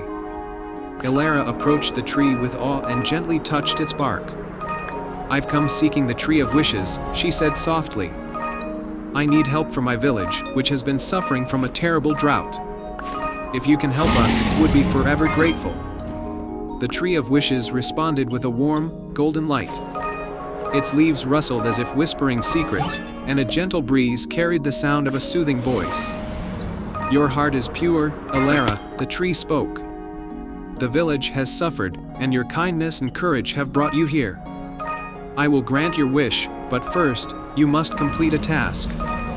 Elara listened intently as the Tree of Wishes explained the task. She had to retrieve a magical crystal hidden deep within the forest, guarded by a fierce dragon. This crystal had the power to summon rain and end the drought. Though frightened, Elara was determined to help her village. With the tree's guidance, Elara ventured further into the forest, following a path marked by glowing mushrooms. She reached a dark cave where the dragon was said to live. Gathering her courage, she entered the cave and found the dragon, an enormous, shimmering creature with scales like jewels. The dragon looked at Elara with curious eyes. "Why have you come here, little one?" it rumbled. "I need the crystal to help my village," Elara said bravely. "We're suffering from a drought, and I must bring it back to save them." The dragon studied her carefully and then nodded. "Many have come seeking the crystal, but you are the first to show such bravery and kindness. The crystal is yours, but remember, it is a powerful gift. Use it wisely." With a respectful bow, Elara took the crystal and thanked the dragon.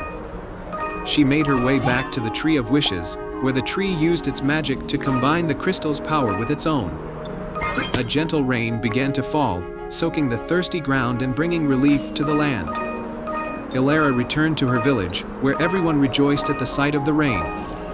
The crops began to grow, and the village flourished once more. Elara was celebrated as a hero, but she humbly shared that the true magic had come from the heart of the forest and the kindness she had shown. The villagers, inspired by Elara's bravery and the magic of the forest, learned to care for one another and cherish the gifts of the land. The Forest of the Forgotten remained a place of wonder, where the memories of those who showed kindness lived on forever. And so, Elara's tale was passed down through generations, reminding everyone that even in the darkest times, a pure heart and a selfless wish can bring about the most magical changes. The end. Once upon a time, in a land where the moon was always full and cast a silver glow upon the world, there was a hidden kingdom known as Lunaria. Lunaria was a magical place where everything sparkled under the moonlight, and its people were blessed with eternal joy and prosperity. At the heart of Lunaria was a grand castle, and within its deepest chamber lay a mysterious door adorned with intricate moon-shaped carvings. This door had remained closed for centuries, for it was said that only the moonlit key could unlock it. The moonlit key was a legendary artifact said to possess the power to grant a single, profound wish to the kingdom. However, it had been lost many generations ago, and the door remained unopened, its secrets hidden from all. One day, a curious and kind-hearted girl named Lyra, who lived in a small village near Lunaria, overheard a tale about the moonlit key and the mysterious door. Determined to help her village, which had recently fallen on hard times, she decided to embark on a quest to find the moonlit key and unlock the secrets of the ancient door. The first challenge, the Forest of Whispers. Lyra's journey began in the Forest of Whispers, a magical woodland where the trees were said to whisper ancient secrets and tales. As she wandered through the forest, she encountered a wise old tree with bark that shimmered like silver. To pass through the Forest of Whispers, the tree said in a gentle, rustling voice, "You must solve this riddle. I have cities but no houses, mountains but no trees, and water but no fish. What am I?" Lyra thought carefully and answered, "A map." The wise old tree's bark glowed warmly, and it parted to reveal a hidden path. "Follow this path to reach the next challenge," the tree instructed. The second challenge, the River of Reflections. Lyra followed the path and soon arrived at the River of Reflections, a serene river with water so clear it mirrored the sky and the surrounding trees perfectly. The river was guarded by a graceful swan with feathers that sparkled like moonlight. To cross the River of Reflections, the swan said softly, "You must answer this question. What has keys but can't open locks, has space but no room, and you can play it but not touch it?" Lyra pondered the question and replied, "A piano." The swan's feathers glowed with approval, and it created a shimmering bridge of light across the river. Lyra crossed the river with a sense of accomplishment and hope. The third challenge, the Cavern of Echoes. On the other side of the river, Lyra discovered the Cavern of Echoes, a grand cave filled with sparkling crystals that cast mesmerizing patterns of light. At the entrance of the cavern stood a grand, ancient door covered in celestial symbols. A soothing voice echoed from within the cavern, "To unlock this door and find the moonlit key, you must reveal your true heart. Share your deepest wish and prove that you seek it with pure intentions." Lyra took a deep breath and spoke from her heart, "My deepest wish is to find the moonlit key and use its power to help my village, so that they can prosper and find joy again." The cavern's walls shimmered with a soft, silvery light, and the grand door slowly creaked open to reveal the moonlit key resting on a pedestal, glowing with a soft, magical light. The revelation, restoring the kingdom. With the moonlit key in hand, Lyra returned to Lunaria. She approached the mysterious door in the castle's deepest chamber and carefully inserted the key. As the door swung open, a brilliant light filled the room, revealing a magnificent treasure trove of ancient knowledge, magical artifacts, and wondrous gifts. The light from the open door spread throughout Lunaria, restoring its former glory and bringing prosperity and happiness to the land. The people of Lunaria rejoiced, their joy and gratitude filling the air. Lyra's village also benefited from the moonlit key's magic, with the land flourishing and the villagers finding renewed hope and joy. The tale of Lyra's quest became a cherished story, a symbol of bravery and the power of a pure heart. Under the radiant light of the moonlit key, Lunaria and Lyra's village thrived, forever grateful for the courageous girl who had unlocked the door to their dreams and restored their happiness. Once upon a time, in a far-off kingdom by the sea, there was a majestic underwater realm known as the Coral Kingdom. The kingdom was famous for its vibrant coral reefs and the dazzling treasures hidden within the ocean.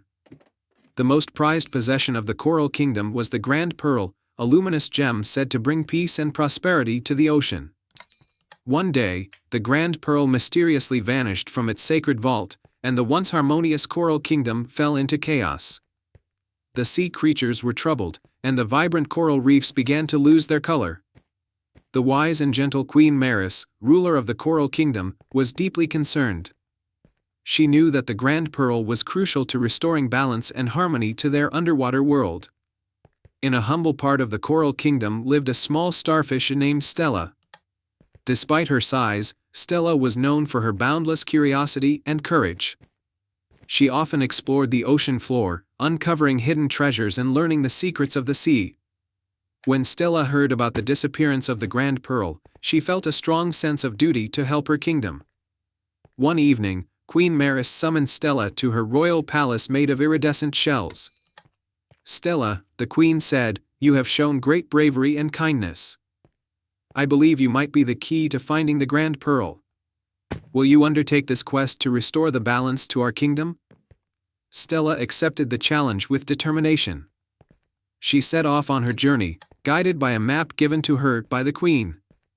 The map led her to 3 important locations in the ocean, each with its own unique challenge. The first location was the Abyssal Trench, a deep and dark part of the ocean known for its swirling currents. As Stella navigated through the trench, she encountered a formidable sea serpent named Seraphim. The serpent was guarding an ancient scroll with clues about the Grand Pearl's location.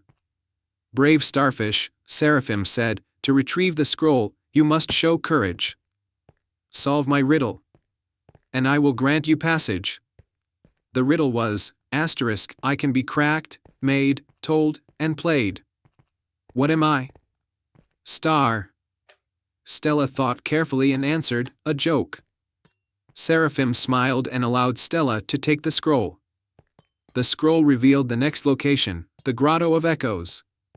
The Grotto of Echoes was a mesmerizing cave where sounds bounced off the walls, creating a symphony of echoes.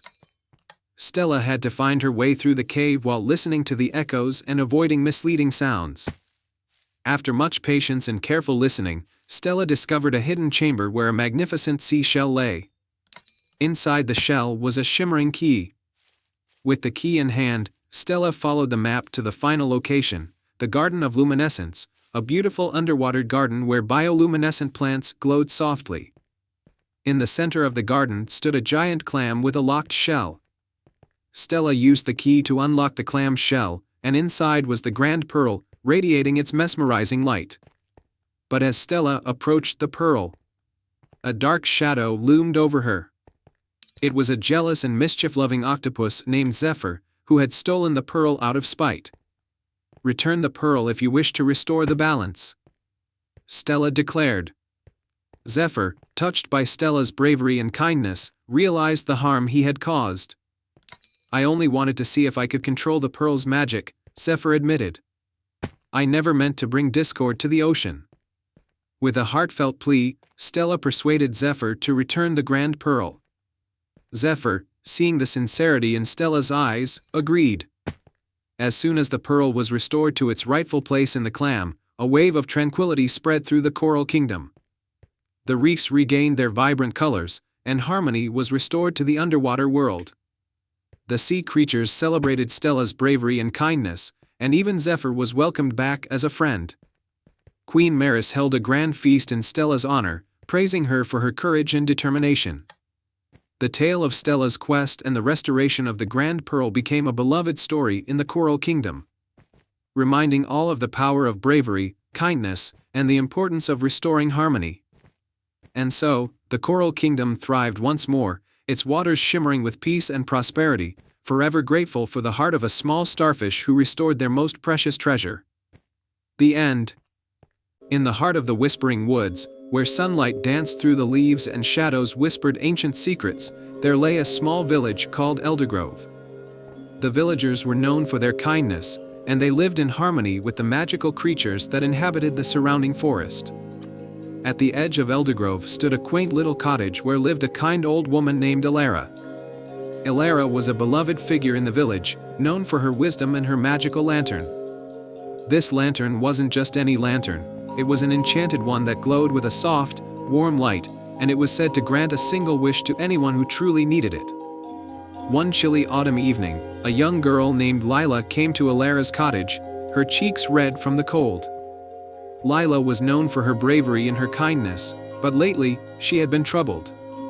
Her village had been facing a severe drought, and the once vibrant fields were now dry and barren. The villagers were worried, for their crops were failing, and they had begun to lose hope. Lila walked up to Ilara's door and knocked gently.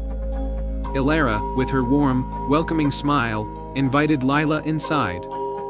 As Lila entered, the cottage was filled with the comforting aroma of freshly baked bread and herbs. "What brings you here, my dear?" Ilara asked, her eyes twinkling with curiosity. Lila took a deep breath and said, "The village is in trouble. We haven't had rain in months, and our fields are dying. I came to ask if the enchanted lantern can help us." Ilara nodded thoughtfully. The lantern is a powerful gift, but it's important to remember that it can only grant one wish.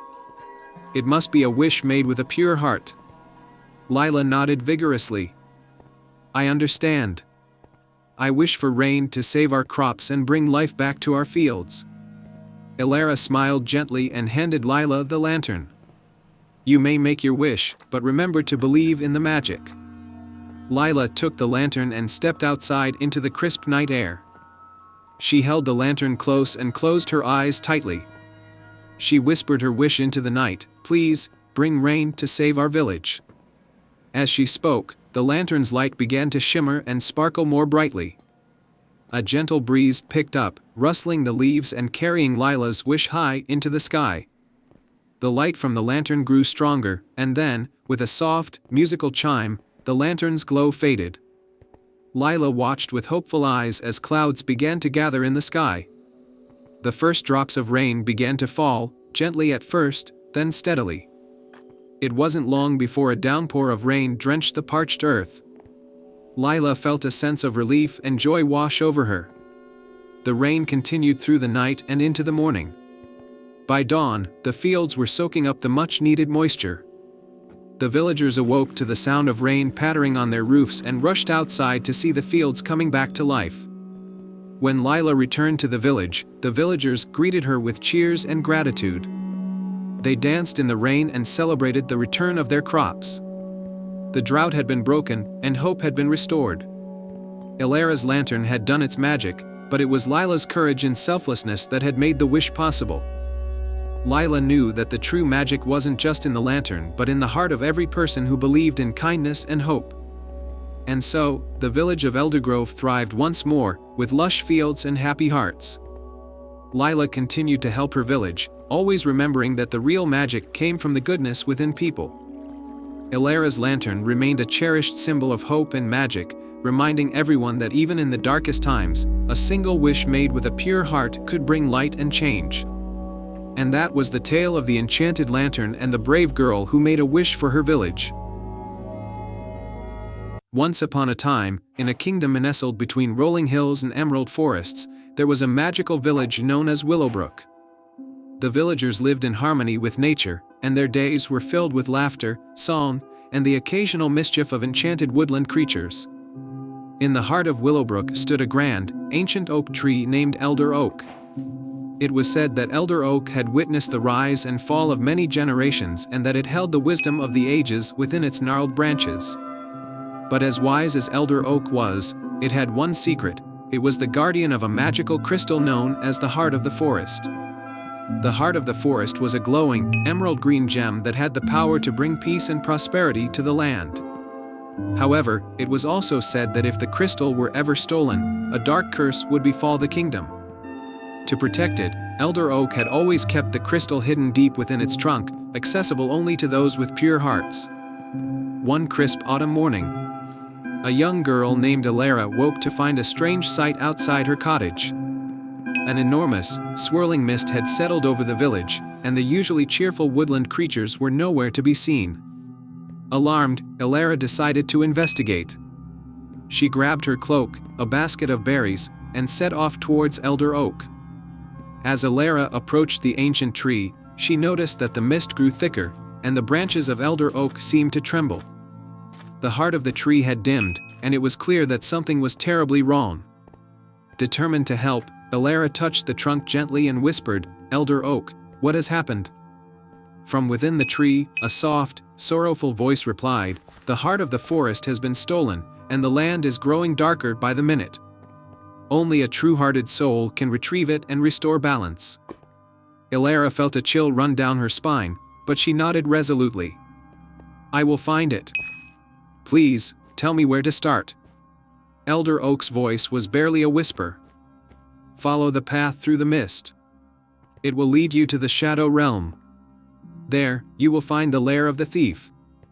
Beware, for darkness can cloud even the purest of hearts. With a deep breath, Elara ventured into the swirling mist. As she walked, the world around her grew darker and more twisted. Trees seemed to twist into eerie shapes, and shadows whispered unsettling secrets. But Elara pressed on, guided by a faint, glowing light that grew stronger with each step. Finally, she arrived at a cavern entrance shrouded in shadows. With a steady heart, she entered. Inside, the cavern was filled with a soft, eerie glow from crystals embedded in the walls. At the center of the cavern, on a pedestal, sat the heart of the forest, surrounded by swirling dark energy. Guarding the crystal was a shadowy figure cloaked in black. The figure turned to face Elara, revealing a face that seemed to shift and change with the shadows. Who dares to challenge me? The figure's voice echoed menacingly. I am Elara, and I have come to reclaim the heart of the forest, she declared bravely. The figure laughed, a sound like rustling leaves. You think you can take it from me? This crystal has given me power beyond your imagination. But I shall offer you a challenge. Solve my riddle, and I will let you take the heart. Fail, and you shall be lost in darkness forever. Elara nodded, steeling herself. What is your riddle? The figure's eyes glowed faintly as it spoke. I speak without a mouth and hear without ears. I have no body, but I come alive with the wind. What am I? Elara thought deeply. The cavern seemed to hold its breath as she pondered. Then, she remembered the whispers of the wind she had heard in the forest, the sounds that carried messages without a physical form. An echo, she answered confidently. The shadowy figure's eyes widened in surprise, and with a wave of its hand, the dark energy surrounding the heart of the forest dissipated. You have solved the riddle, and your heart is indeed pure. Take the crystal and restore the balance. Elara approached the pedestal and carefully lifted the heart of the forest. As she held it in her hands, the cavern began to brighten, and the shadows retreated. She made her way back through the mist, and with each step, the world around her grew lighter and more vibrant. When she returned to Willowbrook, the mist had vanished, and the villagers rejoiced at her return. Elder Oak's branches sparkled with renewed vitality, and the heart of the forest was safely returned to its resting place within the tree. The kingdom flourished once more, and Elara's bravery became a cherished tale told for generations. The enchanted creatures of the forest danced and sang, celebrating the return of peace. And so, the kingdom of Willowbrook thrived under the watchful gaze of Elder Oak, protected by the pure heart of a brave young girl. And they all lived happily ever after. Once upon a time, in a charming village nestled between rolling hills and a sparkling river, there was an old, abandoned lighthouse. The villagers often spoke of the lighthouse with a mix of fear and fascination, for it was said to house a magical lantern that could grant wishes to those who were truly kind of heart. In the village lived a young girl named Mira. Mira was known for her generosity and bright spirit. She often helped her neighbors, tended to the village's garden, and cared for stray animals. Mira had always dreamed of exploring the lighthouse, but she knew that the journey required a pure heart and a selfless wish. One evening, as the sun set and the sky turned a deep shade of indigo, Mira saw a beautiful, golden glow emanating from the lighthouse. She felt a surge of hope and decided that it was time to uncover the truth behind the lantern.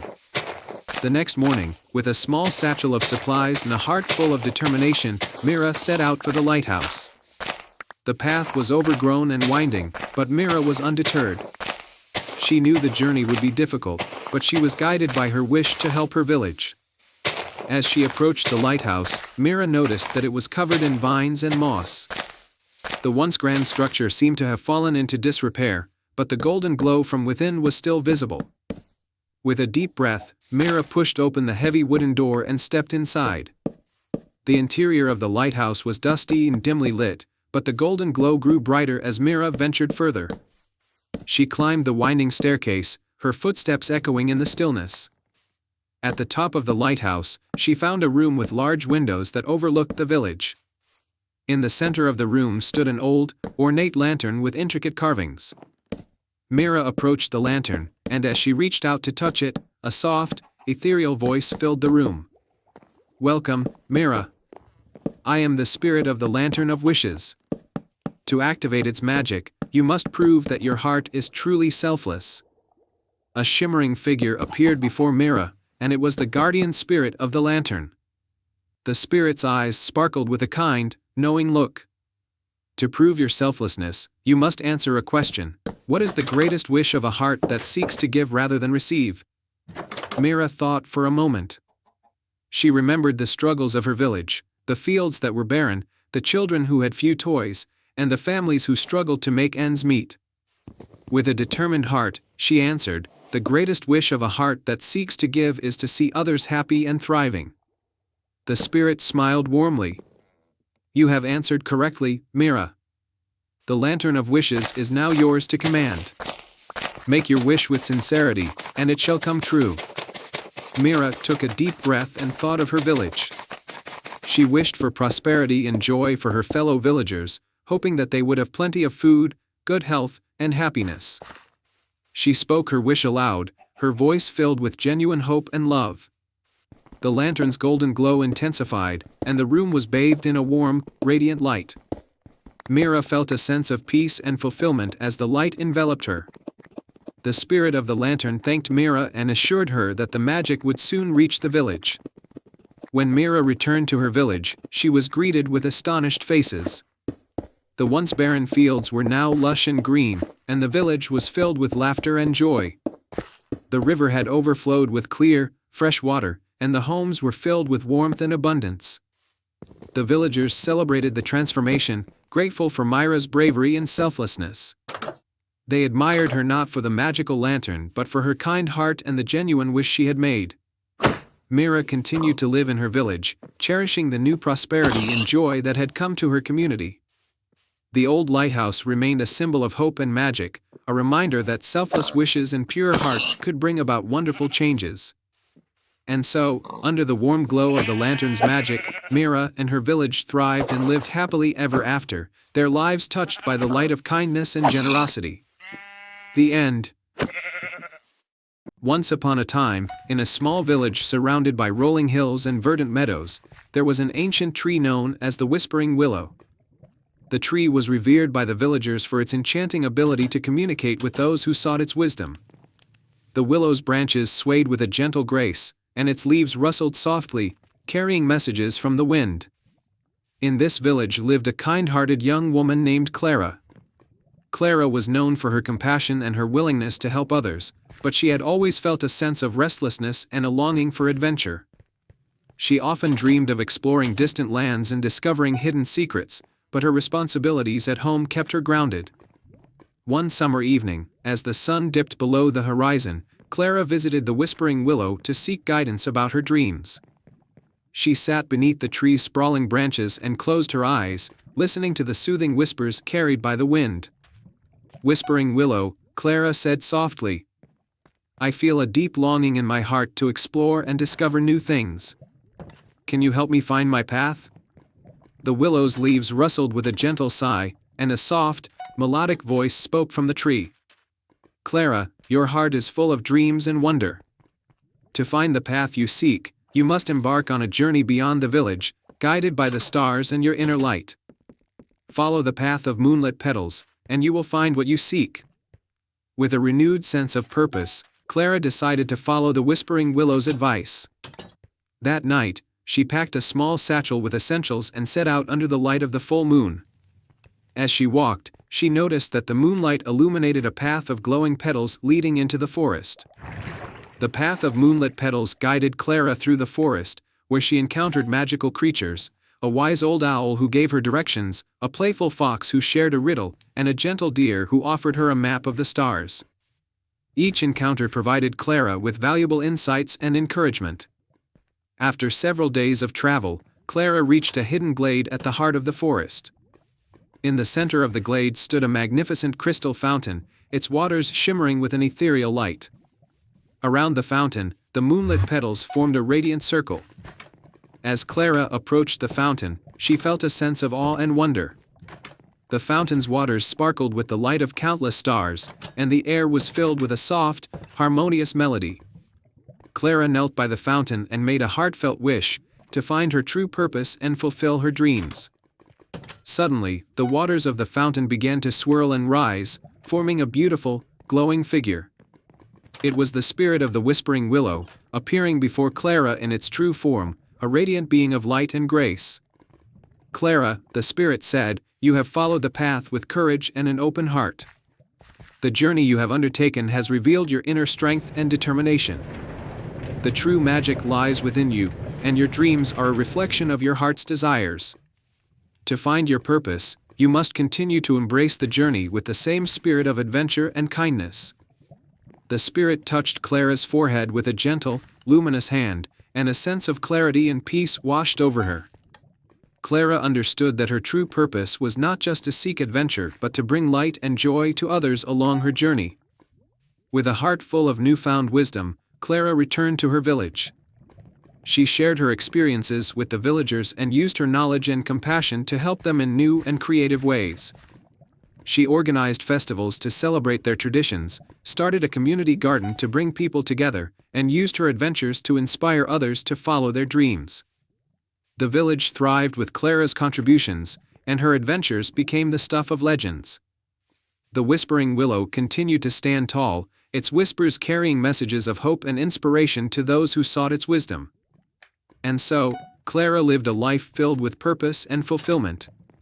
Knowing that the true magic of her journey lay not just in discovering new places but in touching the lives of those around her. The Whispering Willow's lessons guided her every step of the way, and her story became a cherished tale in the village, a reminder of the magic that lies within each of us. The end. In a small, quaint village nestled at the edge of a mystical forest, lived a kind-hearted girl named Elara. Elara's life was simple but filled with joy as she spent her days helping her parents with their flower shop and playing with the woodland creatures. But Elara harbored a secret wish, to uncover the mysteries of the enchanted forest that loomed beyond the village. One crisp autumn evening, as the leaves danced with the wind, Elara's curiosity got the better of her.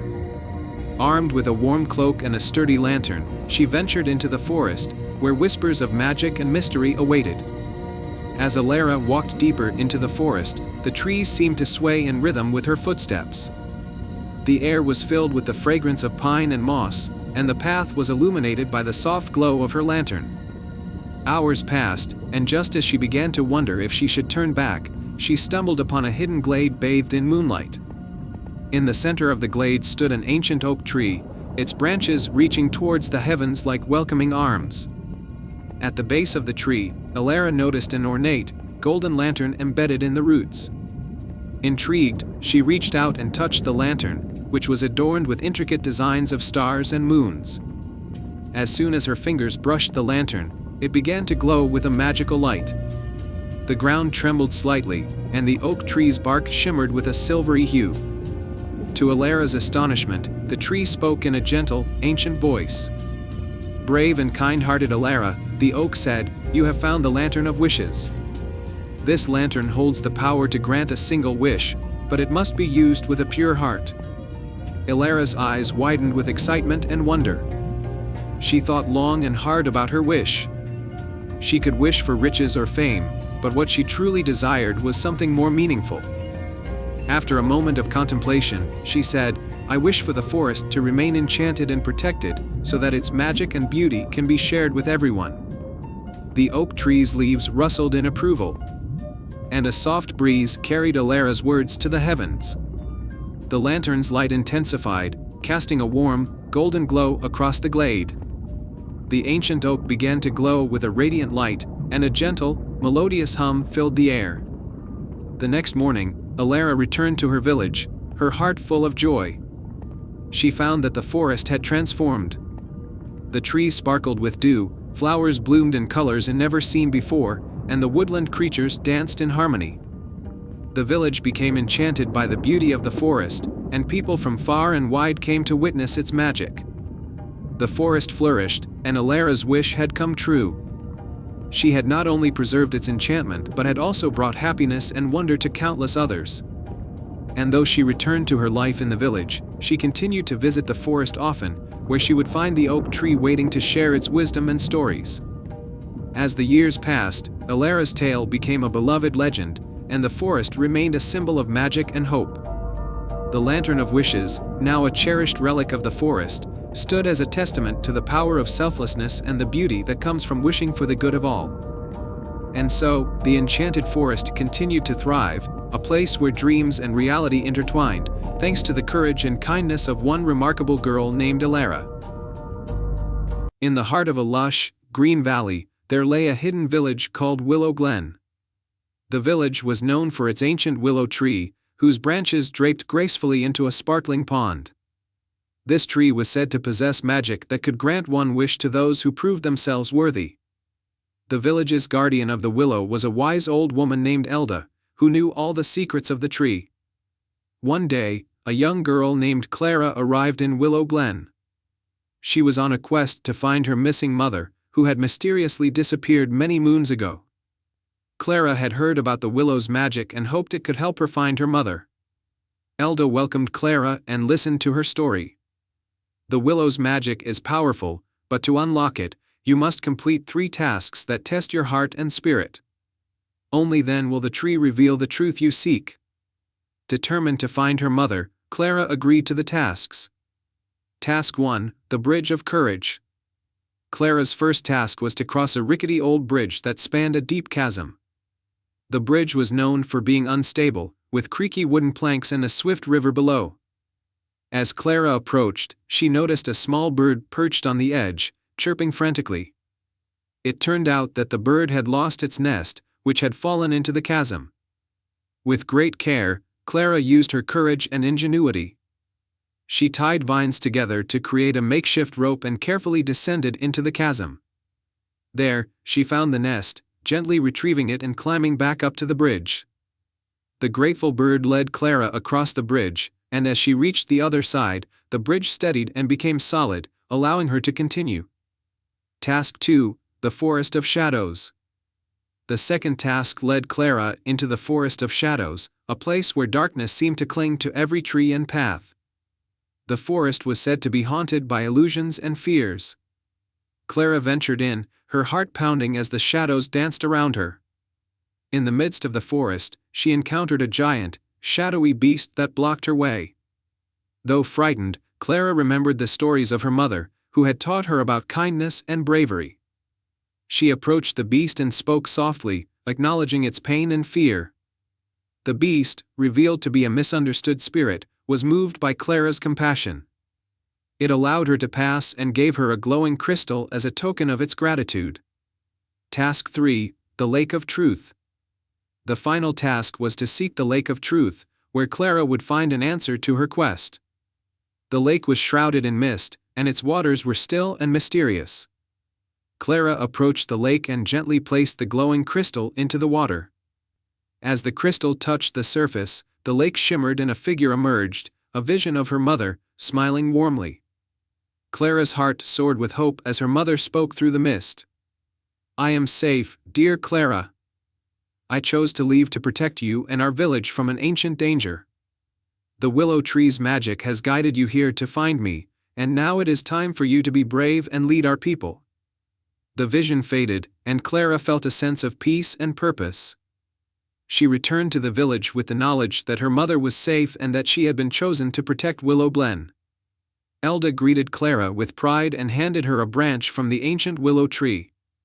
"You have completed the tasks with honor and bravery. The magic of the willow is now yours to protect and share." Clara embraced her new role, using the magic of the willow to bring prosperity and harmony to Willow Glen. The village flourished, and the ancient willow continued to stand tall, its magic a symbol of courage, love, and the strength found within. And so, Clara's journey became a cherished tale, passed down through generations, a reminder that even in the darkest times, bravery and kindness could light the way. Once upon a time, in a peaceful valley surrounded by misty mountains, there was a village called Lumina. Lumina was known for its beautiful lantern festival, where every year, the villagers would light lanterns and release them into the night sky, creating a breathtaking display of floating lights. The festival was said to bring good fortune and happiness, but there was one lantern that stood out among the rest, a lantern that had been passed down through generations and was believed to possess magical powers. The lantern was kept in the village's ancient tower, and only the most honorable person in the village was entrusted with its care. The lantern was not lit during the festival but was displayed as a symbol of hope and unity. However, as the years went by, the lantern's light seemed to have dimmed, and the villagers grew anxious, worried that their fortunes might be changing. One crisp autumn evening, as the festival approached, a young girl named Mira, who had just turned 12, decided to take it upon herself to restore the lantern's lost glow. Mira was known for her kind heart and adventurous spirit. She had always been fascinated by the tales of the magical lantern and believed that if anyone could rekindle its light, it would be her. Mira set out on a journey to uncover the secrets of the lantern. She visited the village elders, who told her that the lantern was enchanted by an ancient fairy named Seraphina, who lived in the Whispering Woods.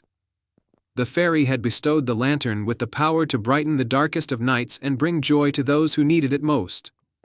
However, the fairy's magic had waned over time, and the lantern's light had faded as a result. Determined to help, Mira ventured into the Whispering Woods. The forest was dense and full of mysteries, with trees that whispered secrets to those who listened closely. Mira followed a winding path marked by glimmering fireflies that seemed to guide her way. As she ventured deeper into the forest, Mira encountered various magical creatures, talking owls, playful pixies, and a wise old turtle who told her that the key to restoring the lantern's light was to find the heart of the forest, a mystical gem that held the essence of the fairy's magic. With newfound determination, Mira continued her journey. She crossed a shimmering stream, climbed a hill of soft moss, and ventured through a misty glade where the air was filled with the scent of blooming flowers. Each step brought her closer to her goal, and with each challenge she faced, her resolve grew stronger. Finally, Mira arrived at a hidden grove bathed in moonlight. At the center of the grove stood a majestic tree with branches that sparkled like diamonds. Nestled among its roots was the heart of the forest, a radiant gem that pulsed with a warm, golden light. As Mira reached out to take the gem, a soft, melodic voice spoke. It was Seraphina, the ancient fairy, appearing in a swirl of shimmering light. "You have shown great bravery and kindness, young Mira. The heart of the forest is a powerful source of magic. But it must be given willingly. Why do you seek it?" Mira looked into Seraphina's eyes and replied, "I wish to restore the lantern's light so that our village can continue to experience the joy and unity it brings. I believe that if the lantern shines brightly again, it will inspire hope and happiness for all." Seraphina smiled, her eyes twinkling like stars. "Your wish is pure and selfless. The lantern's magic was never lost, it only needed someone with a true heart to bring it back to life." With a wave of her hand, Seraphina infused the heart of the forest with her magic and gave it to Mira. "Take this gem and place it within the lantern. Its light will be restored, and your village will flourish once more." Mira thanked Seraphina and made her way back to Lumina, carrying the heart of the forest with care. As she approached the village, the sky was dark, and the villagers had gathered for the festival, their faces reflecting their hopes and dreams. Mira climbed the ancient tower and carefully placed the heart of the forest inside the lantern. As soon as the gem touched the lantern, it burst into a brilliant, radiant light that illuminated the entire village. The lantern's glow was even more magnificent than before, casting a warm, golden hue over everything. The villagers cheered with delight, their faces lighting up with joy. The festival was more magical than ever, with the lantern guiding the way and filling the night sky with its enchanting light. The village of Lumina celebrated late into the night, grateful for the restoration of their beloved lantern and the hope it symbolized. From that day on, the lantern continued to shine brightly at each festival, its light a reminder of Mira's bravery and the power of selfless wishes. The village of Lumina thrived under its warm glow, and Mira grew up to be a beloved guardian of the lantern, ensuring that its magic and the spirit of unity remained alive for generations to come. Once upon a time, in a small village nestled between rolling hills and vast meadows, there lived a young girl named Elara. She was known for her kindness, her sparkling eyes, and her curious nature. Elara lived with her grandmother, who often told her stories of magical creatures and enchanted lands. Among these stories, one stood out, the tale of the enchanted locket. The locket, as her grandmother told her, had the power to grant its wearer a single wish. It was said to be hidden in the heart of the enchanted forest, a place filled with both wonder and danger. Many had ventured into the forest seeking the locket, but none had returned. One summer day, as Elara was tending to the garden, her grandmother fell ill. The village healer could do nothing, for the illness was beyond her knowledge. Desperate to save her beloved grandmother, Elara remembered the tale of the enchanted locket. With a determined heart, she decided to embark on a journey to find it. Elara packed a small bag with provisions, kissed her grandmother's forehead, and set off towards the enchanted forest. The villagers watched her go, whispering prayers for her safe return. The forest was both beautiful and eerie, with trees that seemed to touch the sky and shadows that danced in the corners of her vision. As Elara ventured deeper, she came across a clearing where a majestic unicorn stood. Its coat shimmered like the morning dew, and its eyes held ancient wisdom. "Who enters the enchanted forest with such a determined heart?" the unicorn asked, its voice gentle and melodic. "I am Elara," she replied, "and I seek the enchanted locket to save my grandmother." The unicorn lowered its head, considering her words. "Your quest is noble, young one. The path to the locket is fraught with challenges. But I will help you, for your heart is pure." The unicorn guided Elara through the forest, warning her of the dangers and offering advice. They crossed rivers filled with glistening fish, climbed hills covered in vibrant flowers, and navigated dark caves where glowing crystals lit their way. At the edge of a misty lake, the unicorn stopped. "This is as far as I can go. The locket lies beyond, guarded by the forest guardian. You must face this challenge alone." Elara thanked the unicorn and continued on her own. As she approached the center of the lake, a figure emerged from the mist. It was the forest guardian, a tall, ethereal being with eyes that glowed like the moon. "You seek the enchanted locket," the guardian said. "But to claim it, you must prove your worthiness. Answer my riddle, and the locket shall be yours. Fail, and you will be turned away." Elara nodded, ready to face the challenge. The guardian spoke, "I speak without a mouth and hear without ears. I have no body, but I come alive with the wind. What am I?" Elara thought for a moment before replying, "An echo." The guardian's eyes softened. "You are correct. Your heart is true, and your mind is sharp. You may claim the locket." From the mist, a small, ornate box appeared. Elara opened it to find the enchanted locket, its surface shimmering with magical light. She placed it around her neck and closed her eyes, making her wish to heal her grandmother. The locket glowed brightly, and Elara felt a warmth spread through her. When she opened her eyes, she knew the wish had been granted. She thanked the forest guardian and retraced her steps back through the forest, where the unicorn awaited her. "You have done well, Elara," the unicorn said. "Your bravery and kindness have saved your grandmother." Elara returned to her village to find her grandmother already recovering. The villagers rejoiced at her return, and her tale of adventure became a legend. From that day on, Elara continued to help her village, using the wisdom she had gained on her journey. The enchanted forest remained a place of wonder and mystery, but Elara knew its secrets and its magic, and she always remembered the lessons of bravery, kindness, and love. And so, Elara and her grandmother lived happily, and their village thrived under the care of the girl who had ventured into the enchanted forest and returned with a heart full of magic. And they all lived happily ever after. In the serene village of Luminara, nestled at the edge of a vast forest, there was a magical lake known as Starry Lake. Each night, the lake would shimmer with 1,000 points of light, reflecting the stars above. The villagers spoke of an ancient legend that a rare moonstone, hidden deep beneath the lake, had the power to grant a single, heartfelt wish to those who found it. Arya, a brave and kind-hearted young woman, had always been fascinated by this legend. Her village was facing a severe drought, and she hoped the moonstone could bring rain and restore their lands. As the full moon rose high in the sky, bathing everything in a soft, silvery light, Arya decided to embark on a quest to find the moonstone. Arya set out with a lantern, a map of the village, and a small satchel of supplies. She walked through the forest, the moonlight guiding her way. The trees whispered ancient secrets, and the path was lined with glowing mushrooms. Along the way, Arya encountered a wise old owl perched on a low branch. "Hoot, you seek the moonstone, I see," the owl said.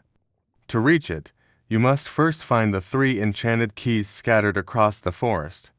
They will unlock the path to the moonstone." Arya thanked the owl and continued her journey. The forest was alive with magical creatures and mystical sights. She knew her quest was just beginning. Key 1. The Key of Courage The first key was hidden in a cave guarded by a fearsome dragon. The cave's entrance was shrouded in mist, and the dragon's fiery breath lit up the darkness within. Arya approached the cave with a steady heart. She noticed a small, clever mechanism on the cave's entrance that would distract the dragon. Using a well-aimed stone and a bit of bravery, she created a diversion. While the dragon was distracted, she swiftly retrieved the Key of Courage from within the cave.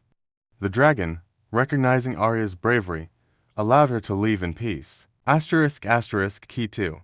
The Key of Wisdom The second key lay in the heart of an ancient, magical library guarded by a talking tree. The library was filled with scrolls and books that glowed with a faint light. The tree, with branches like outstretched arms, presented Arya with a riddle. "Forward I am heavy, but backward I am not. What am I?" Arya thought deeply, recalling tales from her childhood. With a smile, she answered, "The answer is Tun." The tree's branches swayed in approval, and the Key of Wisdom appeared from among the scrolls. Key 3. The Key of Kindness The final key was located in a meadow where various magical creatures were in distress. A wicked enchantment had caused the creatures to argue and fight. Arya, with her gentle nature and compassion, calmed the creatures and helped them resolve their conflicts. In gratitude, the creatures revealed the Key of Kindness hidden beneath a large, blooming flower. Arya took the key, knowing that her kindness had restored peace to the meadow. With all 3 keys in hand, Arya made her way back to Starry Lake. The lake's surface sparkled with moonlight, and a mysterious, magical door beneath the water awaited her. The door was adorned with intricate designs and 3 keyholes. Arya inserted the keys into their respective slots. As each key turned, the door glowed brighter, and a soft, melodious chime echoed through the lake. With a final click, the door opened to reveal a hidden underwater passageway. Arya followed the passageway to a grand underwater chamber. In the center of the chamber stood a pedestal with the moonstone resting atop it. The stone was radiant, its light pulsating with a soft, calming glow. As Arya approached, a gentle voice filled the chamber. "You have proven your courage, wisdom, and kindness. The moonstone is now yours to use. Make your wish with a pure heart." Arya closed her eyes and made her wish, for rain to fall upon her village, to restore the land and provide for her people. The moonstone's light intensified, and a warm, gentle rain began to fall from above. Returning to her village, Arya was greeted by the sight of the rain nourishing the parched land. The fields began to green, and the rivers flowed once more. The villagers rejoiced, grateful for the miracle that had saved their home. Arya's bravery, wisdom, and kindness were celebrated throughout the kingdom.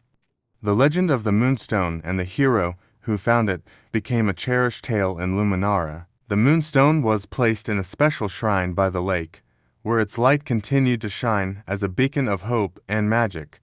The tale of Arya's quest inspired generations to come, reminding them that true magic lies in the qualities of the heart. And so, the story of the Starry Lake and the Moonstone quest became a timeless legend, a symbol of the power of courage, wisdom, and kindness. Once upon a time, in the enchanting land of Arvindor, there was a small, hidden village called Verdant Glade. Nestled between towering mountains and dense forests, Verdant Glade was a place of peace and prosperity, where the people lived in harmony with nature. The village was known for its vibrant flowers, lush fields, and the crystal-clear river that flowed through it. In the heart of the village lived a young girl named Eloan. Eloan was kind-hearted and adventurous, with a deep love for the natural world. She spent her days exploring the forests and meadows, always accompanied by her loyal companion, a clever fox named Finn. Eloan's mother, Alicia, was the village healer, and her father, Thorn, was a skilled blacksmith. They taught her the importance of balance and respect for all living things. One fateful day, a shadow fell over Verdant Glade. The river that had always flowed so abundantly began to dry up, and the once lush fields started to wither. The villagers grew anxious as their crops failed and their wells ran dry. Desperate for answers, they turned to the ancient legends of Arvindor. According to the legend, high atop the misty peaks lived the golden phoenix, a majestic bird with the power to bring life and abundance wherever it flew. Its golden feathers were said to shine like the sun, and its song could awaken the earth itself. The villagers believed that only the golden phoenix could save Verdant Glade from the impending drought. With the hopes of the village resting on her shoulders, Eloan decided to embark on a journey to find the golden phoenix. Accompanied by Finn, she set off at dawn, carrying a small satchel of provisions and a heart full of determination. Eloan and Finn traveled through the dense forests, where the trees whispered secrets and ancient creatures roamed. They crossed babbling brooks and climbed steep hills, always moving towards the distant misty peaks. Along the way, they encountered many challenges, but Eloan's courage and Finn's cleverness saw them through. As they neared the misty peaks, they entered a dark and treacherous forest known as the Shadow Wood. The air was thick with fog, and the trees seemed to close in around them. In the heart of the forest, they encountered a mysterious figure clad in a cloak of shadows. It was the guardian of the forest, an ancient spirit who protected the woods. "Who dares to enter my domain?" the guardian's voice echoed through the trees. "I am Eloan of Verdant Glade," Eloan replied bravely. "I seek the golden phoenix to save my village from a terrible drought." The guardian studied her with piercing eyes. "Your heart is pure, but the path you seek is fraught with danger. To find the golden phoenix, you must first prove your worth by passing 3 trials." Eloan nodded, ready to face whatever challenges lay ahead. The guardian led her to a clearing where the first trial awaited. "Your first trial is a test of wisdom. Solve this riddle, and you may proceed." The guardian recited the riddle: "I speak without a mouth and hear without ears. I have no body, but I come alive with wind. What am I?" Eloan thought for a moment, then smiled. "You are an echo." The guardian nodded in approval. "You are correct. Now, for the second trial, a test of courage. You must cross the Bridge of Shadows, where many have faltered." Eloan and Finn approached the Bridge of Shadows, a narrow, rickety bridge spanning a deep chasm. The wind howled, and the bridge swayed dangerously. Summoning all her courage, Eloan took a deep breath and began to cross, step by step, with Finn by her side. The journey was harrowing, but their determination carried them to the other side. The guardian met them with a smile. "You have shown great courage. For your final trial, a test of kindness. In the depths of the forest lives a creature in great pain. Find it and ease its suffering." Eloan and Finn ventured deeper into the forest, following faint sounds of distress. They discovered a wounded stag, its leg caught in a hunter's trap. Eloan approached slowly, speaking softly to calm the frightened animal. With Finn's help, she carefully freed the stag and tended to its wounds using her mother's healing herbs. The stag, grateful and healed, bowed its head to Eloan before disappearing into the forest. The guardian appeared once more, his eyes filled with respect. "You have proven your wisdom, courage, and kindness. You are worthy to seek the golden phoenix." The guardian led Eloan and Finn to the edge of the misty peaks. "Beyond these mountains lies the phoenix's nest. Go with my blessing, and may you find what you seek." Eloan and Finn climbed the misty peaks, the air growing colder and thinner with each step. At last, they reached the summit, where they found a hidden valley bathed in golden light. In the center of the valley stood a magnificent tree, its branches glittering with gold. At the top of the tree perched the golden phoenix, its feathers shining like the sun. The phoenix descended gracefully, its eyes filled with ancient wisdom. "Why have you come, brave Aloan?" it asked in a voice that resonated like music. "I seek your help, noble phoenix," the Aloan replied, bowing respectfully. "My village is suffering from a terrible drought, and I hope you can bring life and abundance back to our land." The golden phoenix regarded her with kind eyes. "Your heart is pure, and your journey has shown your true character. I will help you." The phoenix spread its wings and took flight, soaring high above the misty peaks. It sang a beautiful, haunting melody that echoed through the valleys and forests. As it flew, golden feathers fell from its wings, touching the earth below. Wherever the feathers landed, life sprang forth, rivers flowed, flowers bloomed, and fields turned green once more. Aloan and Finn returned to Verdant Glade, where the villagers watched in awe as the land was restored to its former glory. The river flowed abundantly, the crops flourished, and the air was filled with the sweet scent of blooming flowers. Queen Seraphina, awakened from her curse, greeted Aloan with gratitude. "You have saved our village, brave Aloan. Your courage and kindness have brought the blessings of the golden phoenix to our land." The villagers rejoiced, celebrating Aloan's bravery and the return of prosperity. The legend of Aloan and the golden phoenix spread far and wide, inspiring others to believe in the power of wisdom, courage, and kindness. And so, Verdant Glade thrived once more, forever grateful to the young girl and her loyal companion who saved their village with their pure hearts and unwavering determination. The end. Once upon a time, in a kingdom known for its breathtaking meadows and sparkling rivers, there was a small village called Starfield. Starfield was famous for a single, extraordinary flower called the starflower. This rare flower bloomed only once every 100 years under the light of the full moon and was said to hold the secret to endless happiness. In this village lived a kind-hearted girl named Elara. Elara was known for her love of nature and her deep sense of wonder. She had heard stories about the starflower all her life and dreamed of seeing it in bloom. However, as the time for the starflower's appearance approached, a mysterious fog began to cover the kingdom, preventing the villagers from reaching the meadow where the starflower grew. Determined to see the starflower and bring its magic to her village, Elara decided to embark on a quest to uncover its secret. She packed a small satchel with essentials, her grandmother's old compass, a lantern, and a book of local legends. With her trusty cat, Whiskers, by her side, Elara set off towards the fog-covered meadow. As they ventured into the fog, Elara and Whiskers encountered a wise old owl perched on a branch. The owl's eyes glowed like the moon, and it greeted them with a knowing look. "Greetings, brave traveler," the owl said. "The path to the starflower is obscured by the fog. To clear the way, you must find 3 enchanted items hidden within the forest." Elara nodded, her resolve strengthening. "What are these items?" The owl replied, "The items are a moonstone, a silver feather, and a crystal tear. They hold the power to dispel the fog and reveal the path to the starflower." With this knowledge, Elara and Whiskers set off to find the enchanted items.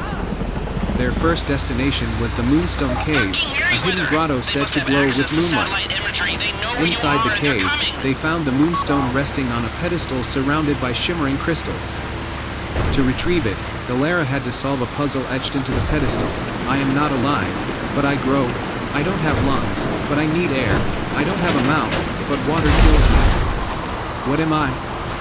Elara thought carefully and answered, "Fire." The pedestal opened, and the moonstone was revealed. Next, they journeyed to the Whispering Grove, where the silver feather was said to be hidden. The grove was filled with trees that seemed to whisper secrets to one another. As Elara walked among them, a gentle breeze rustled the leaves, revealing a nest high in the branches. In the nest was a magnificent silver feather, glowing softly.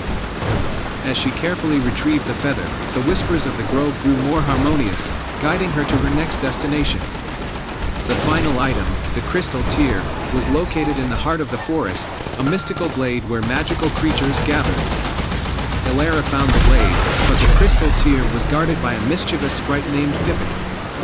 Pippin challenged Elara to a game of riddles. If you can solve my riddle, the Crystal Tear will be yours. If not, you must leave empty-handed. Pippin's riddle was, I am always in front of you but never seen. I am what you leave behind when you move forward. What am I? Elara thought for a moment and answered, a shadow. Pippin smiled and handed over the Crystal Tear, acknowledging Elara's cleverness. With the 3 enchanted items, Moonstone, Silver Feather, and Crystal Tear, Elara and Whiskers returned to the fog-covered meadow. As they approached, Elara placed the items in a special order she had learned from the legends. The Moonstone was set on a pedestal, the Silver Feather was gently placed beside it, and the Crystal Tear was held high. The fog began to lift, revealing a path leading to the heart of the meadow. There, bathed in moonlight, was the Starflower, its petals shimmering with a radiant, ethereal glow. The sight was even more magnificent than Elara had imagined. As Elara approached the Starflower, a soft voice filled the air. You have shown great bravery and determination. The secret of the Starflower is not just in its beauty but in the joy you've brought to others through your quest. With this realization, Elara felt a deep sense of happiness. She knew that the magic of the Starflower would be a beacon of hope and joy for her village. As she returned to Starfield, the fog had completely vanished, and the villagers greeted her with cheers and celebration. The Starflower's magic brought prosperity and happiness to the village, and Elara's story became a cherished legend, reminding everyone of the power of courage, kindness, and the pursuit of dreams. And so, Elara, Whiskers, and the village of Starfield lived happily ever after, always carrying the light and magic of the Starflower in their hearts. I hope you enjoyed this fairy tale. Once upon a time, in a land where rolling green hills met endless blue skies, there lay a hidden valley known as Etheria. This valley was famous for its sparkling streams, blooming meadows, and ancient trees that whispered secrets of old. At the heart of Etheria stood a grand castle, its towers piercing the sky, where the royal family had lived for centuries. The castle was not just any castle, it was enchanted and protected by a mysterious key that had been lost for generations. The story of the key was known to all. It was said that whoever possessed the key could unlock the castle's most powerful magic, capable of bringing prosperity and happiness to the entire land. But as time went on, the key vanished, and the magic of the castle faded, leaving the kingdom in a period of uneasy calm. In the village of Eldertide, just beyond the castle's borders, lived a young girl named Aria. She was known for her curious mind and kind heart, often helping villagers with their troubles and exploring the forests and streams of Etheria. One day, while wandering near an old, overgrown well at the edge of the forest, Aria stumbled upon a hidden door covered in ivy. Intrigued, she brushed aside the vines and discovered an ornate, ancient keyhole embedded in the door. As she examined the keyhole, a small, faded map fell from the doorframe and fluttered to the ground. It was marked with strange symbols and an image of the castle, showing a hidden chamber that Aria had never seen before. Her heart raced with excitement. Could this be a clue to the missing key? Determined to solve the mystery, Aria set out on a journey. Following the map's directions, she ventured deep into the forest, across babbling brooks, and over misty hills. The map led her to a series of enchanted landmarks, a glowing pond, a tree with silver leaves, and a field of golden flowers that seemed to whisper her name. At the final landmark, Aria found herself before a towering stone archway covered in luminous runes. The archway was adorned with intricate carvings of mythical creatures and ancient symbols. Aria noticed a small indentation in the archway that seemed to match the shape of a key. As she touched the indentation, the runes began to glow, and a hidden compartment slowly revealed itself. Inside the compartment was a beautiful, old-fashioned key, encrusted with gemstones and shimmering with a soft, golden light. Aria's eyes widened with awe. This must be the lost enchanted key. With the key in hand, Aria hurried back to the castle. She approached the grand entrance and inserted the key into the lock. To her amazement, the castle's doors creaked open, revealing a breathtaking hall filled with ancient tapestries and glowing chandeliers. At the end of the hall stood a large, ornate door. Arya approached it, her heart pounding with anticipation. She inserted the enchanted key into the door's lock and turned it slowly. As the door swung open, a wave of warm, golden light poured out, filling the hall with a gentle glow. Inside the chamber, Arya discovered a magnificent throne room with a crystal-clear pool at its center. The pool reflected the entire sky, and its waters sparkled with countless colors. In the center of the pool floated a small, glowing orb, a magical artifact that seemed to pulse with life. As Arya reached out to touch the orb, the room was filled with a soothing melody, and the magical energies began to flow through the castle once more. The enchantments that had faded over the years were rekindled, and the castle's magic spread throughout the land. The once dormant forests and fields began to bloom with new life, and the stream sparkled with renewed vigor. Arya returned to the village, where the villagers greeted her with cheers and wonder. The kingdom of Etheria had been restored to its former glory, and prosperity returned to every corner of the land. The enchanted key had been found and its magic renewed, thanks to Arya's bravery and curiosity. The legend of the enchanted key and the girl who had restored its magic became a cherished tale in Etheria. Arya was celebrated as a heroine, and her story was passed down through generations as a reminder that even the smallest of discoveries could unlock the greatest of wonders. And so, the kingdom flourished, the enchanted castle stood tall and vibrant, and Arya lived out her days with a heart full of adventure and joy, knowing that she had played a part in bringing magic back to the land.